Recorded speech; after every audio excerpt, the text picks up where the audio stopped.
Welcome to NFL Daily, where we love a lead game announced by Joe Davis. I'm Gregg Rosenthal here in the Chris Wesseling podcast studio with my friends Patrick Claybon and Jourdan Rodrigue. Yes, we're starting with Rams and Eagles today, and I noticed that's like a Joe Davis game. I feel like it's been a lot of great games for Joe Davis. I live in Los Angeles, watch Joe Davis almost every night with the Dodgers. To me, he's now among the best of the very best. And yes, this is NFL Daily. And Joe Davis. Yeah. Yes. I don't know why. No, because Joe Davis deserves the love. rules. And we start the show with the appropriate amount of love for Joe Davis. Also, he's doing the Dublin game next week, and I may or may not have been invited to a NFL Network / Fox team dinner in which Joe Davis will be in attendance, and Greg Olsen. So I don't know if I'm going to be cool enough to That's go so up exciting. and Greg fanboy. Olsen's been on our show. You should be able to go up and talk to him. There's he's going to be friend a of the program. conversation with Yeah. Greg and G-Reg and Joe, and it's going to be great. Triple G and I do have their, Triple A. if not, I do have their emails now, and I could totally break code and like just send him love for his Shohei Ohtani calls. I'll shut up about that. No, it's a potential podcast. Yeah. 3 Gs and 3 legs. Let's start here with our very first game. Yes, it's Joe Davis, G-Reg, and Pam Oliver, the Los Angeles Rams at the Philadelphia Eagles, who are favored by 3.5 points. The over-under is 45.5. It was, in my estimation, the best game in the playoffs last season. The Rams gave the Eagles every single thing they could possibly have. How do things go this time, Greg? I have no idea. I kind of like the idea of the Rams as a road underdog here, because I think they're maybe catching the Eagles at the right time of year. It was a similar time a year ago where the Eagles weren't quite the Eagles. And you think about what they are on offense right now, which is, I would say, stagnant would be a word I would use. Constricted would be another word. Maybe predictable. Ooh. Kevin Patullo taking a little bit of fire in Philadelphia over the last couple of weeks. They've won both their games, but ultimately this is a big step up, I believe, in class in terms of the front that they are facing. After going up against the Cowboys and going against the Chiefs, to have to deal with this Rams front, I think is going to present more problems for this Eagles offense, even that they faced so far. Yeah, and for the YouTube watchers, viewers, Fast Channel viewers, I'm doing the Jared verse versus the Philadelphia Eagles fans. Thumbs down, double thumbs down, because you can't do a double bird. That would be rude. But doing the double thumbs down, because a lot of talk will be about, and rightfully so, Jared Verse in this game after his comments about how much he despises Philadelphia Eagles fans heading into the playoff game last year. This is a revenge game, ?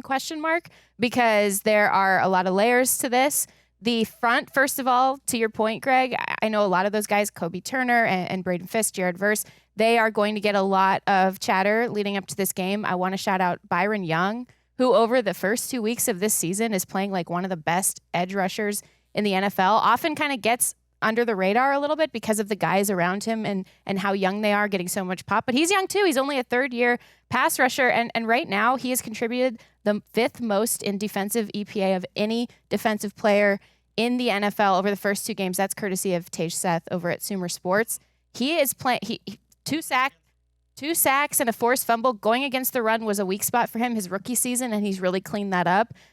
This is going to be a test for Jalen Hurts, Saquon Barkley, and the Eagles front. I think what we saw last year, especially in the game at SoFi, because Saquon had all those explosive runs last season. He had 3 70-yard runs. All of his 70-yard runs were against the Los Angeles Rams and this great group of pass rushers who kind of got exposed in the run game a little bit against the Philadelphia Eagles. So regardless of like the crowd and Jared Verse's particular motivations to try extra hard, Stop the run. I think ultimately it comes down to that, because that's where you want to test this Rams defense to see if they could do that, because the results thus far, just trying to sit back there and block them up and complete passes has not looked good for anybody. And I see the Eagles pass game, again, as Jalen Hurts will point out to Chris Jones and anybody else, they are winning. They haven't looked as explosive as they did at parts of last season, especially in the postseason. Yeah, they hope Poona Ford and Nate Landman really show up. They have so far against the run and in affecting different layers of the run, and even the short passing game. Nate Landman has kind of been a wild man all over the field, punching out footballs and whatnot. They hope that makes a difference. And on the other side of the ball, I don't think people realize like how much that game, that loss in the very final 2 throws in the snow affected the Rams' postseason plan. Not only was it a catalyst for them to once again, seeing how close they were, renew their vows, as they call it, with Matthew Stafford. Then it was also, hey, we got to change the center out. Bo Limmer, the rookie, was unfortunately on the wrong end of a savvy veteran move pulled by Jalen Carter in the middle of that Eagles defense, sort of a false step that sent Bo Limmer off in one direction and gave him a clean shot at Jalen Carter, a clean shot at Matthew Stafford, right up the gut. And that, obviously, hurts the Rams right at the end there. They replaced Bo Limmer with a veteran that they're used to, Coleman Shelton, who obviously had played with Matthew Stafford before. And elsewhere on the interior, concerned about this front because Justin Dedich, who is about my height but very tenacious, will probably be playing again at left guard because Steve Avila's status is still in question. That worries me because Matthew Stafford has actually faced the most quick pressure of any quarterback in the NFL. And my question for the Eagles, do they have enough up front to continue that trend, essentially? It should be a mismatch on paper. But Zadarius Smith in like 15, 20 snaps last week had more quarterback hits and a sack than Jalix Hunt and Nolan Smith have had combined this year. So far, they've been playing very well on the back end. They're overall cohesive, although they did have a coverage bust that I think was on Quinyon Mitchell. Well, it was very Quinyon may have been making up for somebody else's. Right. That one was confusing. I've heard it talked about. Who knows? Player Vic Fangio has had, on the opposite of Quinyon Mitchell, who Vic Fangio has had circled on his whiteboard since the summer. They have questions in that secondary. I almost thought that, the Rams almost made too much of a thing about that game and how close they were. They mentioned it in their season ticket renewal letter of we were just a couple plays away, and I get that, but it's been a big conversation just that one moment. I remember the other game too, which was completely one-sided, and that is what you worry about if you're a Rams fan, is that the Eagles leaning on you and them really getting into overdrive with their running game. And this is really a test because the Rams, their defensive numbers are crazy so far this year, but the matchups have been favorable against the Titans and the Texans offensive lines. I'm excited. I'm also excited to see how Jalen Carter responds to Vic saying he was not in really good shape. That was a little spicy, a little surprising. Yeah, I'm more concerned about him playing essentially with one arm for the majority of last game than I am about his. I think he'll be fine shape-wise. Although I'll say it every week, playing football is not good for you. Yeah. I think the best thing to be healthy would not be to play football. But him being able to is probably a better sign. A couple other injury notes on the Rams side. Akella Witherspoon, who was entering the season starting at corner, but was kind of getting rotated a lot for Emmanuel Forbes, who was a pickup for them last year. He's going to IR. They want to bring him back. He has a broken clavicle. Sean McVay, also on the injury report this week with a torn plantar fascia. So he's in a walking boot, and he tore it in game last week. Yeah. Oh my gosh. I know. Breaking news to me. Getting old sucks, I mean, he played through it. He coached through it. That was a great job by him. I also need everyone to just shut up about the tush push. Stop whining. Stop whining about it. Yeah, they were false starts, and that because it was in such a notable spot and I think officials will be more on top of that. But I don't think that's something that's been happening a lot. And that happens a lot all over the league. You're seeing people leaving her. Just stop whining about the tush push. And I will say, and the whining, by the way, to the point where they're talking about it in these early week press conferences. First of all, Sean McVay on the competition committee led the charge alongside old pal Matt LaFleur to try to get this thing banned because, and I quote, he did not like the way it looked. It does not look like a football play, quote unquote, but I recognize that I'm being a hater because I can't stop it. So that's where there's layers to this. I bet the Eagles are going to run it. You got to do some special They're going to run it at him 16 times in this game if they can get there. So you got to keep them on a long third down. Also a sneaky revenge game for Emmanuel Forbes, who's having a nice little career resurgence against A.J. Brown. Because A.J. Brown all but ended his Commander's career by just destroying him a couple times. And so a lot of layers to this one, guys. That'll be a big test. I'm excited. I'm going to make you guys pick this game just because it's the one game I'll do that with on this show. I think I'm going Rams. I'm leaning Rams. I'm making you pick, Jourdan. You know I'm going to pick the Rams. Oh, I didn't know that. sent these picks in. Yep, I picked the Rams as well. Oh, no. Now I'm switching it to the Eagles, at least on our show. Just strategically, it seems dumb. All right, our next NFC matchup, which we are starting with today on this preview edition of the Daily, the Dallas Cowboys, who are favored by 1/2 of a point against the 0-2 Chicago Bears, the over-under 49.5. Kevin Burkhardt, Tom Brady, and Aaron Andrews and Tom Rinaldi on the call, Jourdan, as we get an opportunity to see Caleb Williams against the defense that got absolutely cooked last week. Okay, guys, this is going to be a little bit of an interactive opening by me. Oh, Oh, wow. Through 2 weeks. And you say after this, you say who? Okay. So through 2 weeks, guess who ranks third in rushing success rate? Who? That's right. It's the Dallas Cowboys. The Brian Schottenheimer Sans is here. Okay, and he gotta is stop. So many sponsors. and he is running the rock. That's a 47.9 success rate. That's almost 10% better than last year. Yes, it is early, but they finished in the middle of the league last year in rushing success rate. Clayton Adams, who is their new offensive coordinator, who came over from the Cardinals and brought a lot of his run game with him, is about that life. Javonte Williams looks awesome, but this is also scheme. The 2024 Cowboys were number 31 in the NFL on yards before contact per rush, meaning they weren't blocking things open well.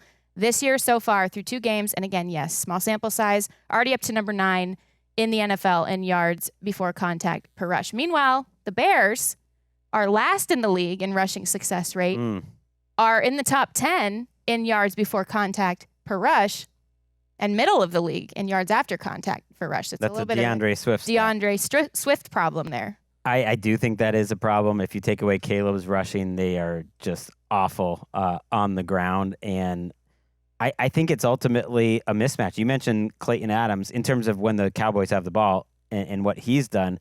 Yeah, how about a little love for our guy, Brian Schottenheimer, calling the plays there. And I called it the Schottenheimer Sans. What's not to love? Oh yeah, I'm just saying, like they signed Tyler Smith. That's a contract we didn't mention because it happened on Sunday morning last week. So they have, not so quietly been like, hey, we didn't pay Micah, but we're down to pay all these other guys quickly right after the fact. And they did get them signed long term, so that's good to avoid any problems. And Tyler Smith especially seems like a guy that is worth it, has been a difference maker. And this Bears defense, especially without Jalen Johnson at cornerback now, we realize for the rest of the season, just seems a little shorthanded in general. Yeah, Greg, between Tyler Booker and Tyler Smith, I've not seen so many scary-ass Tylers since Fight Club. Yes. And Boom. It was like a little telegraphed. Yeah. It's good. Not that I knew where it was going. I was like, oh, Jourdan is in. I'll take the note. It's fine. It's in stand-up mode. I loved it. in my response, I almost spoiled Fight Club, which I won't because everybody's seen it, and I'm a big anti-spoilers guy. I do think there is some reason for optimism with the Bears. They're the first team ever to start a season against 2 teams that won 14 games the previous season. If you go by win percentage, there's only been 4 teams who've ever started the season with opponents with better previous year win percentages. None of those teams exist anymore, or they have moved. Those were the Rochester Jeffersons, the Cincinnati Celts in 1921, the Chicago Cardinals in 1927, and the Columbus Panhandles in 1921. The only teams to play opponents in the first 2 weeks where it's been up and down.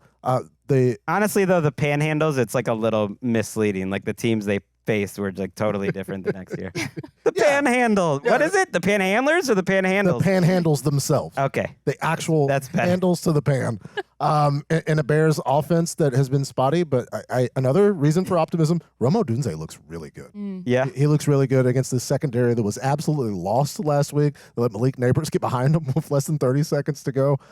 So yeah, I think there could be some numbers here. But it's all on Dennis Allen. I know we're having a seance for Sanses. Yeah, more Sanses. Yeah, that one's over. That one was over almost as soon as it started. He's not playing with a full deck, that's for sure. And so I think, this isn't everybody in the pool game in terms of fantasy, because Matt Eberflus, the lack of adjustments last week to the Giants was mystifying. They're very static, big holes in the middle of their defense. So to me, it's going to be Caleb Williams and Ben Johnson just going after the middle, these linebackers on the field, whether it's Jack Sanborn or Kenneth Murray, they are just getting flamed all over the place. Yeah, and I know we all kind of are on the same accord after watching that Caleb Williams game. Despite the lopsided score, I did see improvement there.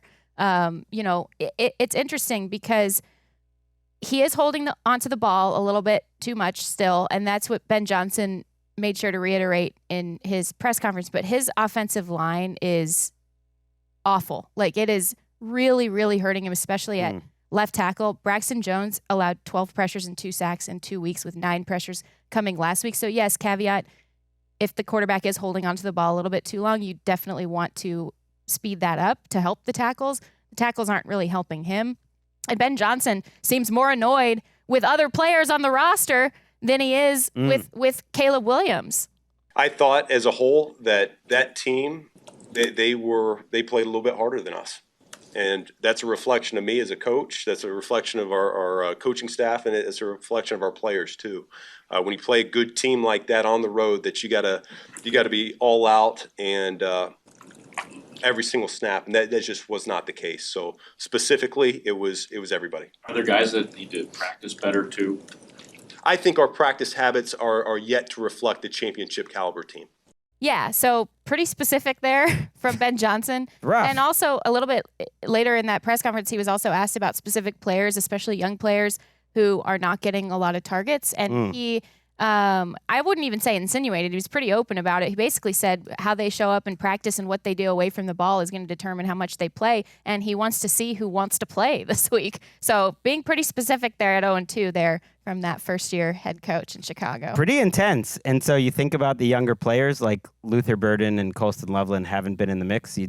Last week they weren't too much in the mix. So it seemed like more than just those guys. It seemed like a little bit of a DJ Moore comment as well. And they also had some issues with DJ Moore a year ago. They're also not playing their second-round picks who are healthy scratches. There's definitely some concerns. And yet, in this game, I just feel like they're going to score plenty, and everyone will feel pretty good about the offense after this. Because I think everyone's going to score. Yeah, Dak's numbers against pressure are just absolutely insane. He refuses to take a sack or throw the ball away. He is going for it, and for the most part, it's working out. Yeah, and there's reasons to feel good about the Bears offense from the Lions game. The problem was Chicago's defense giving up 52 points and Jared Goff throwing a touchdown to Amon-Ra St. Brown, and they're both celebrating in the stands. And that touchdown was thrown. It was 45-21 at the time. Yeah. And they're both still in the game. Jared Goff creaked his way up there. He got there up into the stands. Bless his heart. But yeah, the biggest problem with the Bears was not the offense last week against their division rival. Let's go to our next game. It is a matchup we've been looking forward to, and both of the quarterbacks got hurt. The Cincinnati Bengals are playing at the Minnesota Vikings on CBS. Jim Nantz, Tony Romo, and Tracy Wolfson on the call. As Greg, we get a chance to see if Carson Wentz can follow the formula. You throw the ball to number 18, and somebody will give you $55 million guaranteed. We'll see if that happens. I am amazed looking at this line, because it's a 3-point line now. It started off, I think, at 4.5, 5, and it's just been creeping back to Cincinnati. And I wonder, which coach do you trust more to come up with a good plan? Because I think Zach Taylor did his best work that he's ever done as a pro with Jake Browning. Completely different offense. Maybe the offense he kind of wants to run, but that it doesn't make sense for Joe Burrow when he had Jake Browning, who came in last week and had some big-time throws. Jake Browning on the season. More big-time throws, according to PFF, than Jalen Hurts, Jared Goff, Trevor Penning, Michael Penix. I mean, just because he came in there, literally the first throw he made to Jamar Chase was incredible. Like an incredible layered, deep out, 26-yard, to think of the quarterbacks in this game, Carson Wentz is not making that throw, and J.J. McCarthy's not making that throw because he does not have the touch on it at this point. And yet he has to go up against the Vikings defense, which feels like that's going to make the answer Kevin O'Connell, who has done great work with surprising quarterbacks before. I think it kind of makes the answer Brian Flores as well, because when you're playing what I would call a little bit more of a regulated scheme, it kind of looks a little bit more out of the older versions of the McVay-Shanahan offense when you have Jake Browning, and that's great. They've created explosive plays. They've been efficient. Jake Browning has played great within the structures of that system, and Zach Taylor has schemed him and the rest of the offense up well. It is what Zach Taylor knows. It's what he came up in as a coach. And so I think that on that side of it, that gives him an advantage because Kevin O'Connell will be building a game plan for the first time ever with Carson Wentz. But this is where Brian Flores comes in, because when you are playing more regulated, what they call rules ball out of that offense, Brian Flores can then mess with your rules, and he can affect the spacing that you're trying to scheme open, and he can change the look several times pre-snap to the point where the point and shoot where you're telling the quarterback to go with the ball isn't actually available to you, and that's where I think this becomes really tricky. Yeah, and this is not going to be, again, as up and down as things have been for Carson Wentz. It's not a player that's making his first couple of starts in the NFL, and the Vikings have had one of the lowest pass rates in the entire league with J.J. McCarthy as a starter, and probably him getting hurt in that game may have influenced that as well. But they'll be able to air it out more against a defense that, albeit had Trevor Lawrence play a categorically bad game and still have a lot of statistical success in that game. Yeah. I think it's hard to lean away from them. As much success as the Bengals have had with Jake Browning at quarterback, I think he's a quarterback the backup quarterback that comes in and takes chances, which I think is what you need to have a guy running there and try to play it safe and no, Jake Browning's going to get buckets. He may throw 3 picks. He may have 4 touchdowns. We'll see. He is very Ryan Fitzpatrick. And I've heard Dan Orlovsky talk about this. He regrets not playing more like Ryan Fitzpatrick when you're ripping it at practice and then you get into the real game and you just try to play it safe. And Jake Browning, who doesn't have a massive arm or anything, knows he has the best weapons, I think, when you're including Chase Brown, and I think he's really important for this game, of just about any quarterback in the league. I mean, he's just throwing it up there to Mitchell Tinsley, and Mitchell Tinsley's making him look smart like he did in the preseason. And this Vikings defense is a lot to prepare for, and this offensive line I don't think is up for the challenge. They're 25th or worse in pass block win rate and run block win rate. I don't think they are going to be up for the challenge, but I don't think it will be from him not trying to use all his weapons and being aggressive. Yeah, it's interesting because they have to try to run the ball and they have to try to settle things in. If you're the Bengals, Minnesota invested a great deal into their front, in their defensive front, and they kind of need a bounce back game as well. They kind of need to be dynamic and aggressive. On the other side, Minnesota's offensive line also concerns me. This is somewhere that they really, really invested in, and it's one of the reasons why I think that Kevin O'Connell and Wes Phillips should give old pal Mike LaFleur a call, because of the RPO and the design run game that they built for Carson Wentz back in the last game of the season. That was Mike LaFleur's game plan. Sean McVay he was up in the booth during that game, and Mike LaFleur kind of built that out for Carson Wentz. It was really successful using him as a run threat, building out different layers that really were unscouted previously from what they did. And this will be the same. You're not really looking at the quarterback as a running threat previously. You need to build in as many unscouted looks as you can against this Bengals defense. But the line, and it would mitigate some of the risk on your line. Ryan Kelly is in the concussion protocol, their starting center. Backup tackle Justin School also in the concussion protocol.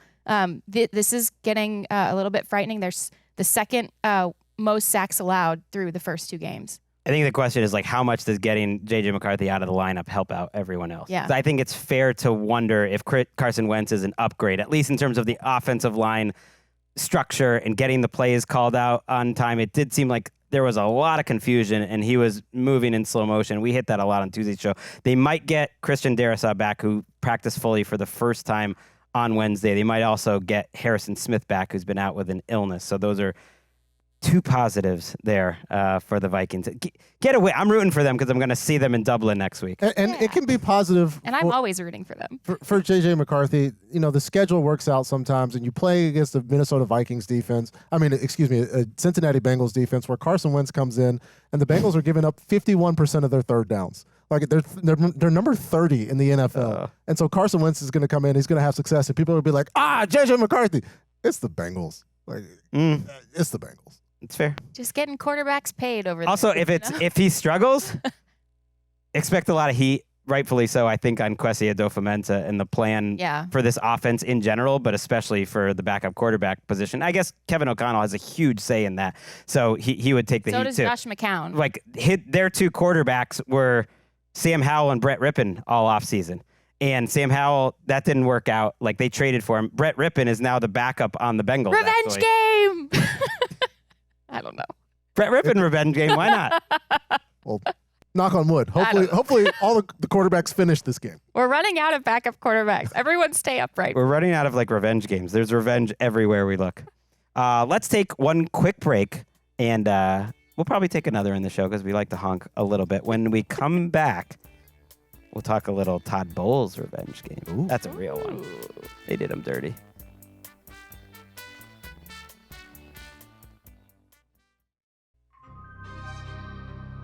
Back on NFL Daily, where 20 minutes later, I finally got Jordan's Tyler Durden joke. I'm just kidding. It was a great joke. Greg watched Fight Club in the break. Uncondensed all 22. Fight Club. I was thinking, like, the defining Gen X movie. What do you think about that take? It might be it. Yeah, I would prefer that be it instead of one of those any of those Vince Vaughn movies that suck. Weirdly, like I think of like American Psycho. Just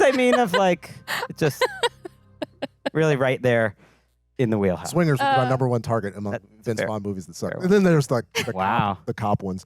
Either way, the New York Jets at the Tampa Bay Buccaneers, where the Bucs are favored by 7 after the calamity. No Justin Fields.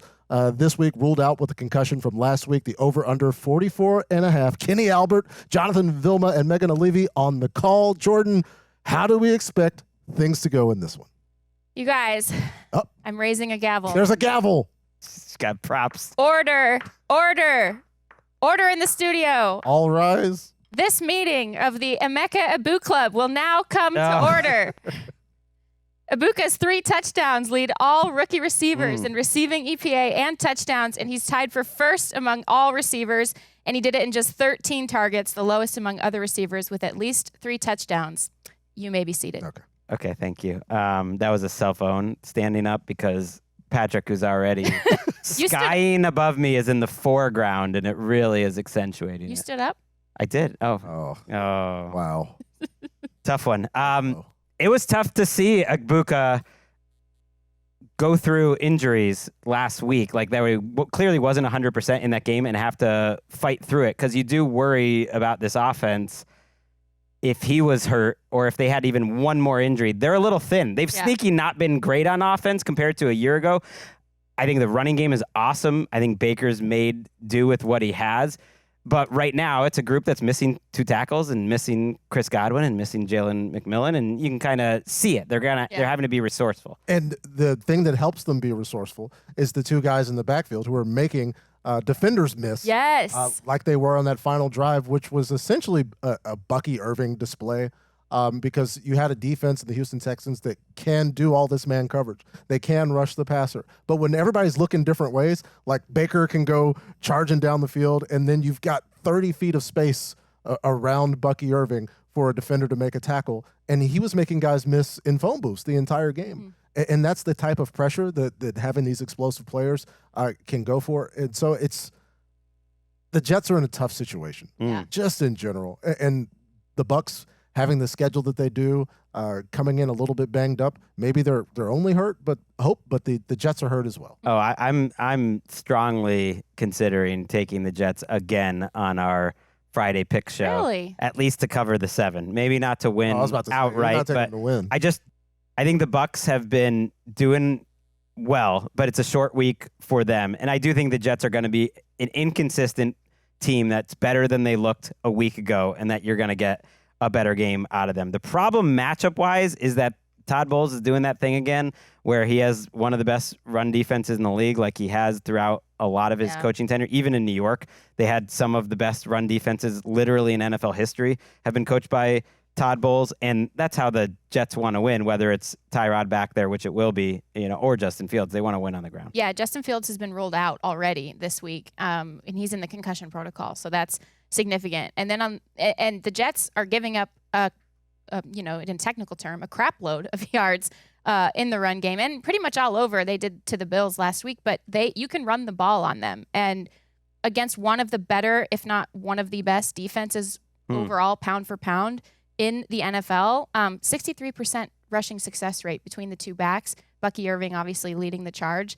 This is going to be a game where you're going to be missing Luke Gadecki because he aggravated a foot injury, and Todd Bowles was saying he's probably going to miss multiple weeks. They're still waiting on Tristan Wirfs to come back, and they expect him back in October. So if you hold it down and run the ball really well, especially when teams aren't quite built to defend the run just yet, that's winter ball, right? So if you can run the ball really well and then you play a little razzle-dazzle Baker ball at the end of games there, I think they're going to be... Wait, that's what I mean. That's why I think it'll be like a close game. We didn't mention on Tuesday's show that Kalijah Kancey is out for the season with a torn pectoral muscle, and I thought the Bucs finally had found a really good four-man pass rush, and Kancey, it was 5 quarters, but was playing lights out in those 5 quarters. So that's a big hit for them. I do want to see Aaron Glenn just show a little more like adjustment. It's a lot of man coverage. It's a lot of confusion, I think, for a defense that shouldn't be that complicated. And he also just needs some of his key free agent pickups by Darren Muji and him to play better. Jamian Sherwood at linebacker has been like benchable. Like he's killing them. You've been through it before. The Brandon Stevens era in Baltimore was not fondly looked upon. One of the most surprising contracts. And then Michael Clemens is a guy who gets a crazy penalty every week. Before we do move on from this game, I do just want to read a quote to you guys on Tyrod Taylor. Like, shout out to Tyrod Taylor starting games in the year 2025. I still remember him as Joe Flacco's backup back in the day. There was a brief moment where he was the best running quarterback in the entire NFL, and now he's still slinging it. And here's Sauce Gardner on Tyrod Taylor. He says, "Cool guy, cool cat. He can dress, confident in himself. I think he can get girls. I think he do.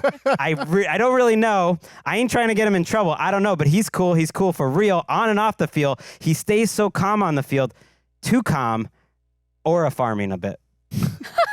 I just love all of it. He does dress well.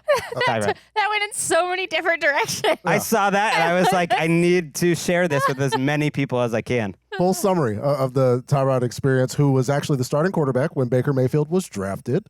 Baker Mayfield's first game was on Thursday Night Football against the Jets, who fired Todd Bowles. Multiple revenge aspects in play for this one. Let's go to Santa Clara. The Arizona Cardinals at the San Francisco 49ers were favored by 1.5. The over-under is 43.5. We have a mutual, Greg, who says that Kyle Shanahan is prone to say things that may be untrue. He did say that there is a chance that Brock Purdy plays in this game, whether or not he does. How do you feel about the opportunity here in the division? Both teams are 2-0. Not expected to play, but there's a chance. I feel like gives him some cover. Just for the new listener, I feel like you're referring to Cynthia Freeland, who often refers him as the lying liar who lies. Yes. When it comes to injury. You may think it's redundant, but the phrase is out there. I think it hammers it home. I love that the winner of this game is going to be 3-0, and it'll either be like Mac Jones or this Cardinals team who's had a very favorable schedule to start the season, Saints and Panthers, has some concerns, but all they got to do is play well this week and beat a team led by Mac Jones and force him into some turnovers, and suddenly they could be 3-0. I'm going to have a hard time picking this game. I have not decided. I am actually pretty worried about the Cardinals secondary because Garrett Williams is going to go on injured reserve. Also, by the way, kind of went under the radar because they lost so many corners, but also defensive lineman LJ Collier is also going to go on injured reserve. Both of those guys are expected to be back, but not obviously right away. Max Melton's going to practice, which is great. Will Johnson will not. He's dealing with a groin injury. So this is a huge problem because Jonathan Gannon loves to play a lot of dime, but he likes to mix up his nickel and dime looks and rotate coverages and shift things around quite a bit on the back end, which then sets up his pressure plan on the front. It's a rare team that plays sort of back to front like that. You see it sometimes with these Fangio system coaches. This is tough because regardless of who the quarterback is, and I assume it will be Mac Jones because we've been through this Kyle Shanahan experience before, Ricky Pearsall has emerged as a bona fide deep ball threat. And yes, the 49ers are banged up, and they have been banged up, and they're missing their starting quarterback. But Ricky Pearsall right now is averaging 20.5 yards per catch, which is leading the league among receivers with 10 or more catches. So he's actually Alex Pierce erasure there, with that last little part of the stat. yeah. Poor Alec. Get a couple more Hey, targets. Alec Pierce is. Couple more targets. We'll get to it in a bit. but- Couple more targets. Got to set clean parameters, But I think that's where I really worry about this Cardinals secondary, and I think the 49ers do keep it very close because the Cardinals have also been playing with their food too much. Even if when they have been at full strength and been clearly the more dominant team on the field the last 2 weeks, they have let teams crawl back in it and almost lost in the final moments of the games. The reason, because I do think, especially with Mac Jones playing, because I know there's this idea out there that there's not a significant drop-off. I think the significant drop-off between these two quarterbacks is when the pressure arrives. Brock Purdy is – people don't give him credit for how elusive and how maneuverable he is in the pocket when things do break down. And Mac Jones had 2 touchdowns and 7 picks against zone coverage last season. And the Cardinals are playing zone about like north of 82%. Yeah, and a zone you can't diagnose. Like, it's real cloudy, regardless of the injuries. And so, I think that's where the separation is, because I do think it's very close. And not that Mac is going to go out there and just melt down and have a bad performance, but I do have to attribute the backup quarterback being the backup for a reason. Brock got his money for a reason. He's not just some dude. I think Brock matters. Yeah, and to your point, Patrick, I would say Mac Jones, we'll have to see it to believe it, but Brock Purdy would be the guy who takes the shots at the perimeter to Ricky Pearsall downfield, right? Like, he would be the player. Oh, Mac's going to take his shots. Yeah. I'm not worried about that. I don't think he'll be afraid. Mac I don't think he'll be afraid to do it. He's I'm like just saying. In a perfect world, he's kind of the, I don't know, upper middle class man's Jake Browning. You know what I mean? It's like trying to not knock Browning too much, so upper middle class, but it's similar vibes. Let me wrap my head around that. Wrap my head around that one. That was very complimentary to upper middle class. Someone compared him to me recently. Instead of the rich man's, the poor man's, Jake Browning, the rich man's, he's like the upper middle class Jake Browning. Someone, where does that put him in relation to Jake? He's a little above Jake Browning. Okay. Jake Browning's middle class in this scenario. Someone compared him to me to the character in the good place who wears the Jacksonville Jaguars jersey and throws Molotov cocktails everywhere. Well, so that's where I kind of go with it, but And Mac Jones is from Jacksonville. That's fair. And you heard Nick Rallis, the Cardinals coordinator, this week just being like, I love the love. He was just like, there's no one like Kyle. Nobody does it like Kyle. And I think Kyle's starting to remind some people, and he's going up against them. And of course, ominous respect. That's what I'm saying. It's a little ominous. They actually beat him both times last year. They were close games. Purdy didn't play in one of them. CMC didn't play in either of them. So very different. Although the 49ers just lost another starting offensive lineman, by the way, just add it to the till. The reason I like the 49ers, though, is because of the defense and the Robert Salasans. Yes! It's happening. He's changing. He's doing some of the new school disguises and stuff. More. It's not all static. And more importantly, he's got a great linebacker duo. Fred Warner, just like a year ago, I remember on this show saying at the end of September, he might be my defensive player of the year. And then he got hurt and it fell off a cliff around him. He might be my defensive player of the year again through 2 weeks. And D. Winters has been incredible next to him. And I will get on my soapbox again to make this case. Since there is such a vast difference between Fred Warner and the rest of the linebackers in the NFL, he should be an MVP candidate. If there is that much difference between you and the other people who do the thing that you do, Fred Warner should be an MVP candidate. I like it. Fred Warner, I posit, this is a little takey, but I posit he is the reason why young Kubiak could not do the things that they wanted to do that we saw in week 2 in week 1, because Fred Warner was diagnosing a lot of where they were moving the fullback around, and Fred Warner was moving with him. He was like, I am not fooled by you changing gaps on me. I am not fooled by your emotions. I'm not fooled by your run game. He was all over it. It was magical to watch, and I think he affected the game plan more than most. And the Cardinals like to play that. Drew Petzing is right out of that system as well. Fred Warner will be a factor in this game. To that point I made earlier about Kyle, where I thought he was just so good getting mismatches and putting Mac in good situations last week. This is from our research department.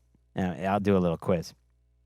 The highest points per game average for any coach coaching up a backup quarterback. In the top 4 are 2 Shanahans, Kyle and Mike. So I that tells me something. With the backup quarterbacks, it's Don Shula, number one. I mean, hell, he went like undefeated with the backup quarterback. It's Mike and Kyle are 3 and 4. The question is, who is number 2 on this list? And I'm going to give you a big time hint. It is a former Arizona Cardinals coach. Ken Wisenhunt. Wrong. It's Dennis Green. They are who we thought they were. And we let him off the hook. Okay. Dennis Green. That's an excuse to do all that. The Dennis Green era was kind of fun. Rest in peace, Coach. The Kansas City Chiefs, a 6-point favorite in a game at the New York Giants at MetLife. The over-under is 44.5. It's Sunday Night Football, so it's Mike and Chris on the call with Melissa Stark, the whole crew. You get Florio and Chris Sims before they get everything's great as we get a chance to see Kansas City try to get their very first win of the year, Wow. Jordan. Do they get it? Whoa. I'm worried about the Chiefs. Whoa. I think they win this game, Oh, okay. but I am anxious. We did an So anxiety. they win it by more than 6. We did an anxiety panel earlier this week. First time I've done that out of a therapist room, so that was nice. Hey. And it was the more we talked about the Chiefs, the more worried I got about the Chiefs. Yes, Russell Wilson is coming off his best game in recent memory. I mean, it was other than at the very end there, absolutely awesome game. Yes, this defense, this Giants defense will be a challenge, despite the fact they're missing some personnel at linebacker. I think that they're going to move Abdul Carter inside a little bit more so they can keep the 3 top linebackers, whether outside or inside. All of them, obviously, Brian Burns and Kayvon Thibodeau. They're going to be maybe the stand-up rushers full time, and then you drop Abdul Carter maybe into inside linebacker because Micah McFadden is injured. That way you keep him on the field the whole time and try to get as much pressure as you possibly can on Patrick Mahomes and an offensive line that I think is still question marks and coming together a little bit. Yeah, I was shocked how low the Chiefs are ranked in terms of like pass block win rate and run block win rate. They're in the bottom 5 of the league in both. It's been bad. I'm looking at the running game and seeing Isaiah Pacheco with 47 yards this year, and Mahomes is leading the team with 123. That's a problem, I think, against this front. Kayvon Thibodeau is playing really well this year. Mm-hmm. His run because he has to stops are excellent. Carter's getting a little lost in the mix, being inside, I think, but ultimately, like, there's a lot of talent, and that could be a little bit of a mismatch for the Giants up front. Now, if Mahomes has any time at all, then he gets to expose what's just a mess in the Giants back end in terms of their linebackers. Yeah. This should be a Travis Kelce type of game. Well, that's what I'm saying. They haven't quite committed to Abdul Carter at ILB yet, but he doesn't have a lot of snap counts. Like, he's not on the field as much as he needs to be. A player who can make splash plays the way that he can and certainly be a factor. I mean, he can cover. I've seen him do it. He can cover. So I would imagine if they're trying to get their best defense on the field, you find a way to get that guy on the field. Shane Bowen, like linebackers background, like you find a way to get your best players. Show me something, Shane Bowen, by the way. Just You talk about like considering the talent that's available? like the way that the end of that game ended, the way they were structured last year. Just seeing Deonte Banks out there still struggling, the safety struggling. Maybe it's a personnel thing, but they're quite a vanilla defense. And the way that they just let the Cowboys set up that Brandon Aubrey field goal bothered me. Yeah, just like do something. It's kind of a damned if you do type situation because sometimes, with the installs, with new players coming in, maybe these things take time, and to have to play a Dak Prescott, where we talked about just the level that Dak is playing at, just functioning and operating the offense, maybe a little bit tougher to do that in week 2. Fair. We'll see how the Giants do the next time around. I'm interested to see where Chris Jones is utilized. Yes. Here, because like we're used to like the Chiefs need it. It's the moment. And then Jones is at edge. But that hasn't been going. He's only been aligned on the edge on 9 of his 57 pass rushes this season. I think a lot of that may have to do with the Chiefs trailing for a lot of time. And they haven't been able to be in these situations where it's very pass heavy. But the Chargers threw against the Chiefs almost more than any other game in the Gregg Roman era. And then we come out where an Eagles team didn't really need to throw the ball a lot.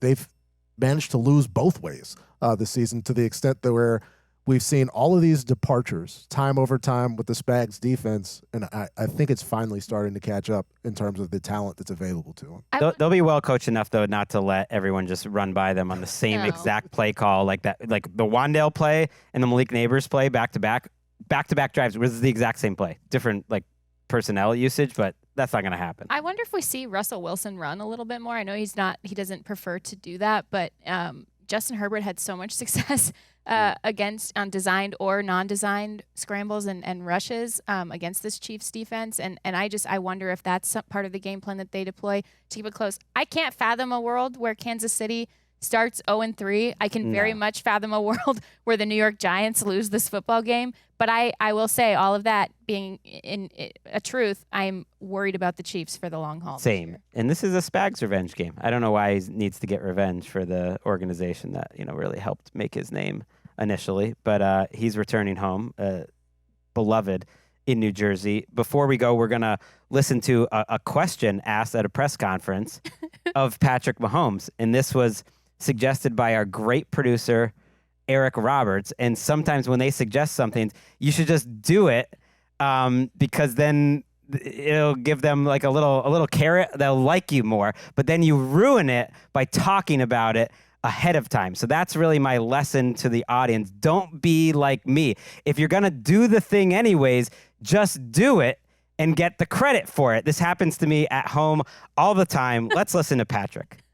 He wants to have the chance to make the plays happen, and he's made the plays happen for years. And so, I don't feel like we asked for too much from him, but I mean, we asked for him to be out there and be himself and just be who he is. And I think that in itself is enough for us.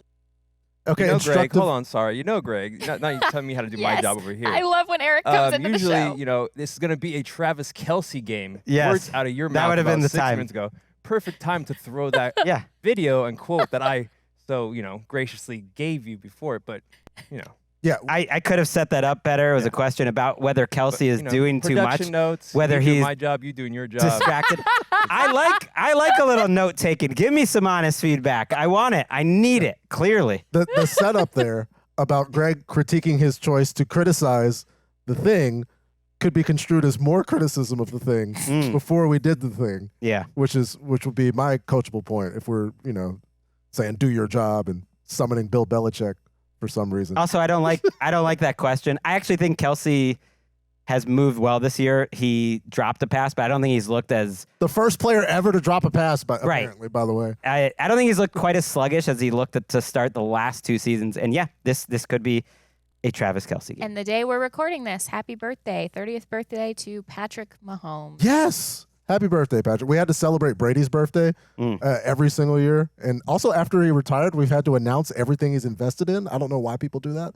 But yeah, happy birthday, Patrick. Deeps. Because we're told to, and there's lots of money behind it. But this is one that makes me feel old, Patrick Mahomes turning 30. I'm kind of annoyed that every time there's like a junior, like Antoine Winfield Jr. when he first came out, but any junior that had a professional athlete father is in college or comes to the pros, everyone just says, I feel old. I was just like, just get used to it at this point. But Patrick Mahomes being 30, I know. because I don't think of him like starting his That's not career old. that long ago. It's not old, but it's a Do you want to know? it's a halfway mark for a normal career. Now, Patrick Mahomes seems like he might be someone that might not have a normal career, but it's a point where careers, you're like halfway through at the very least. Do you know who turns 30 next season, which blew my mind, and I could not. It's another quarterback. Jourdan Rodrigue, That was nice of you. Tyler Durden.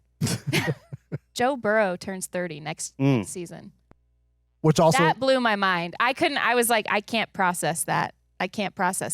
which also means Sam Darnold still won't be 30 next season. Wait, really? That really blows my mind. What? Yes, the passage of time comes for us all. It's been a theme on this show. Let's take one last break on our NFC portion of the program.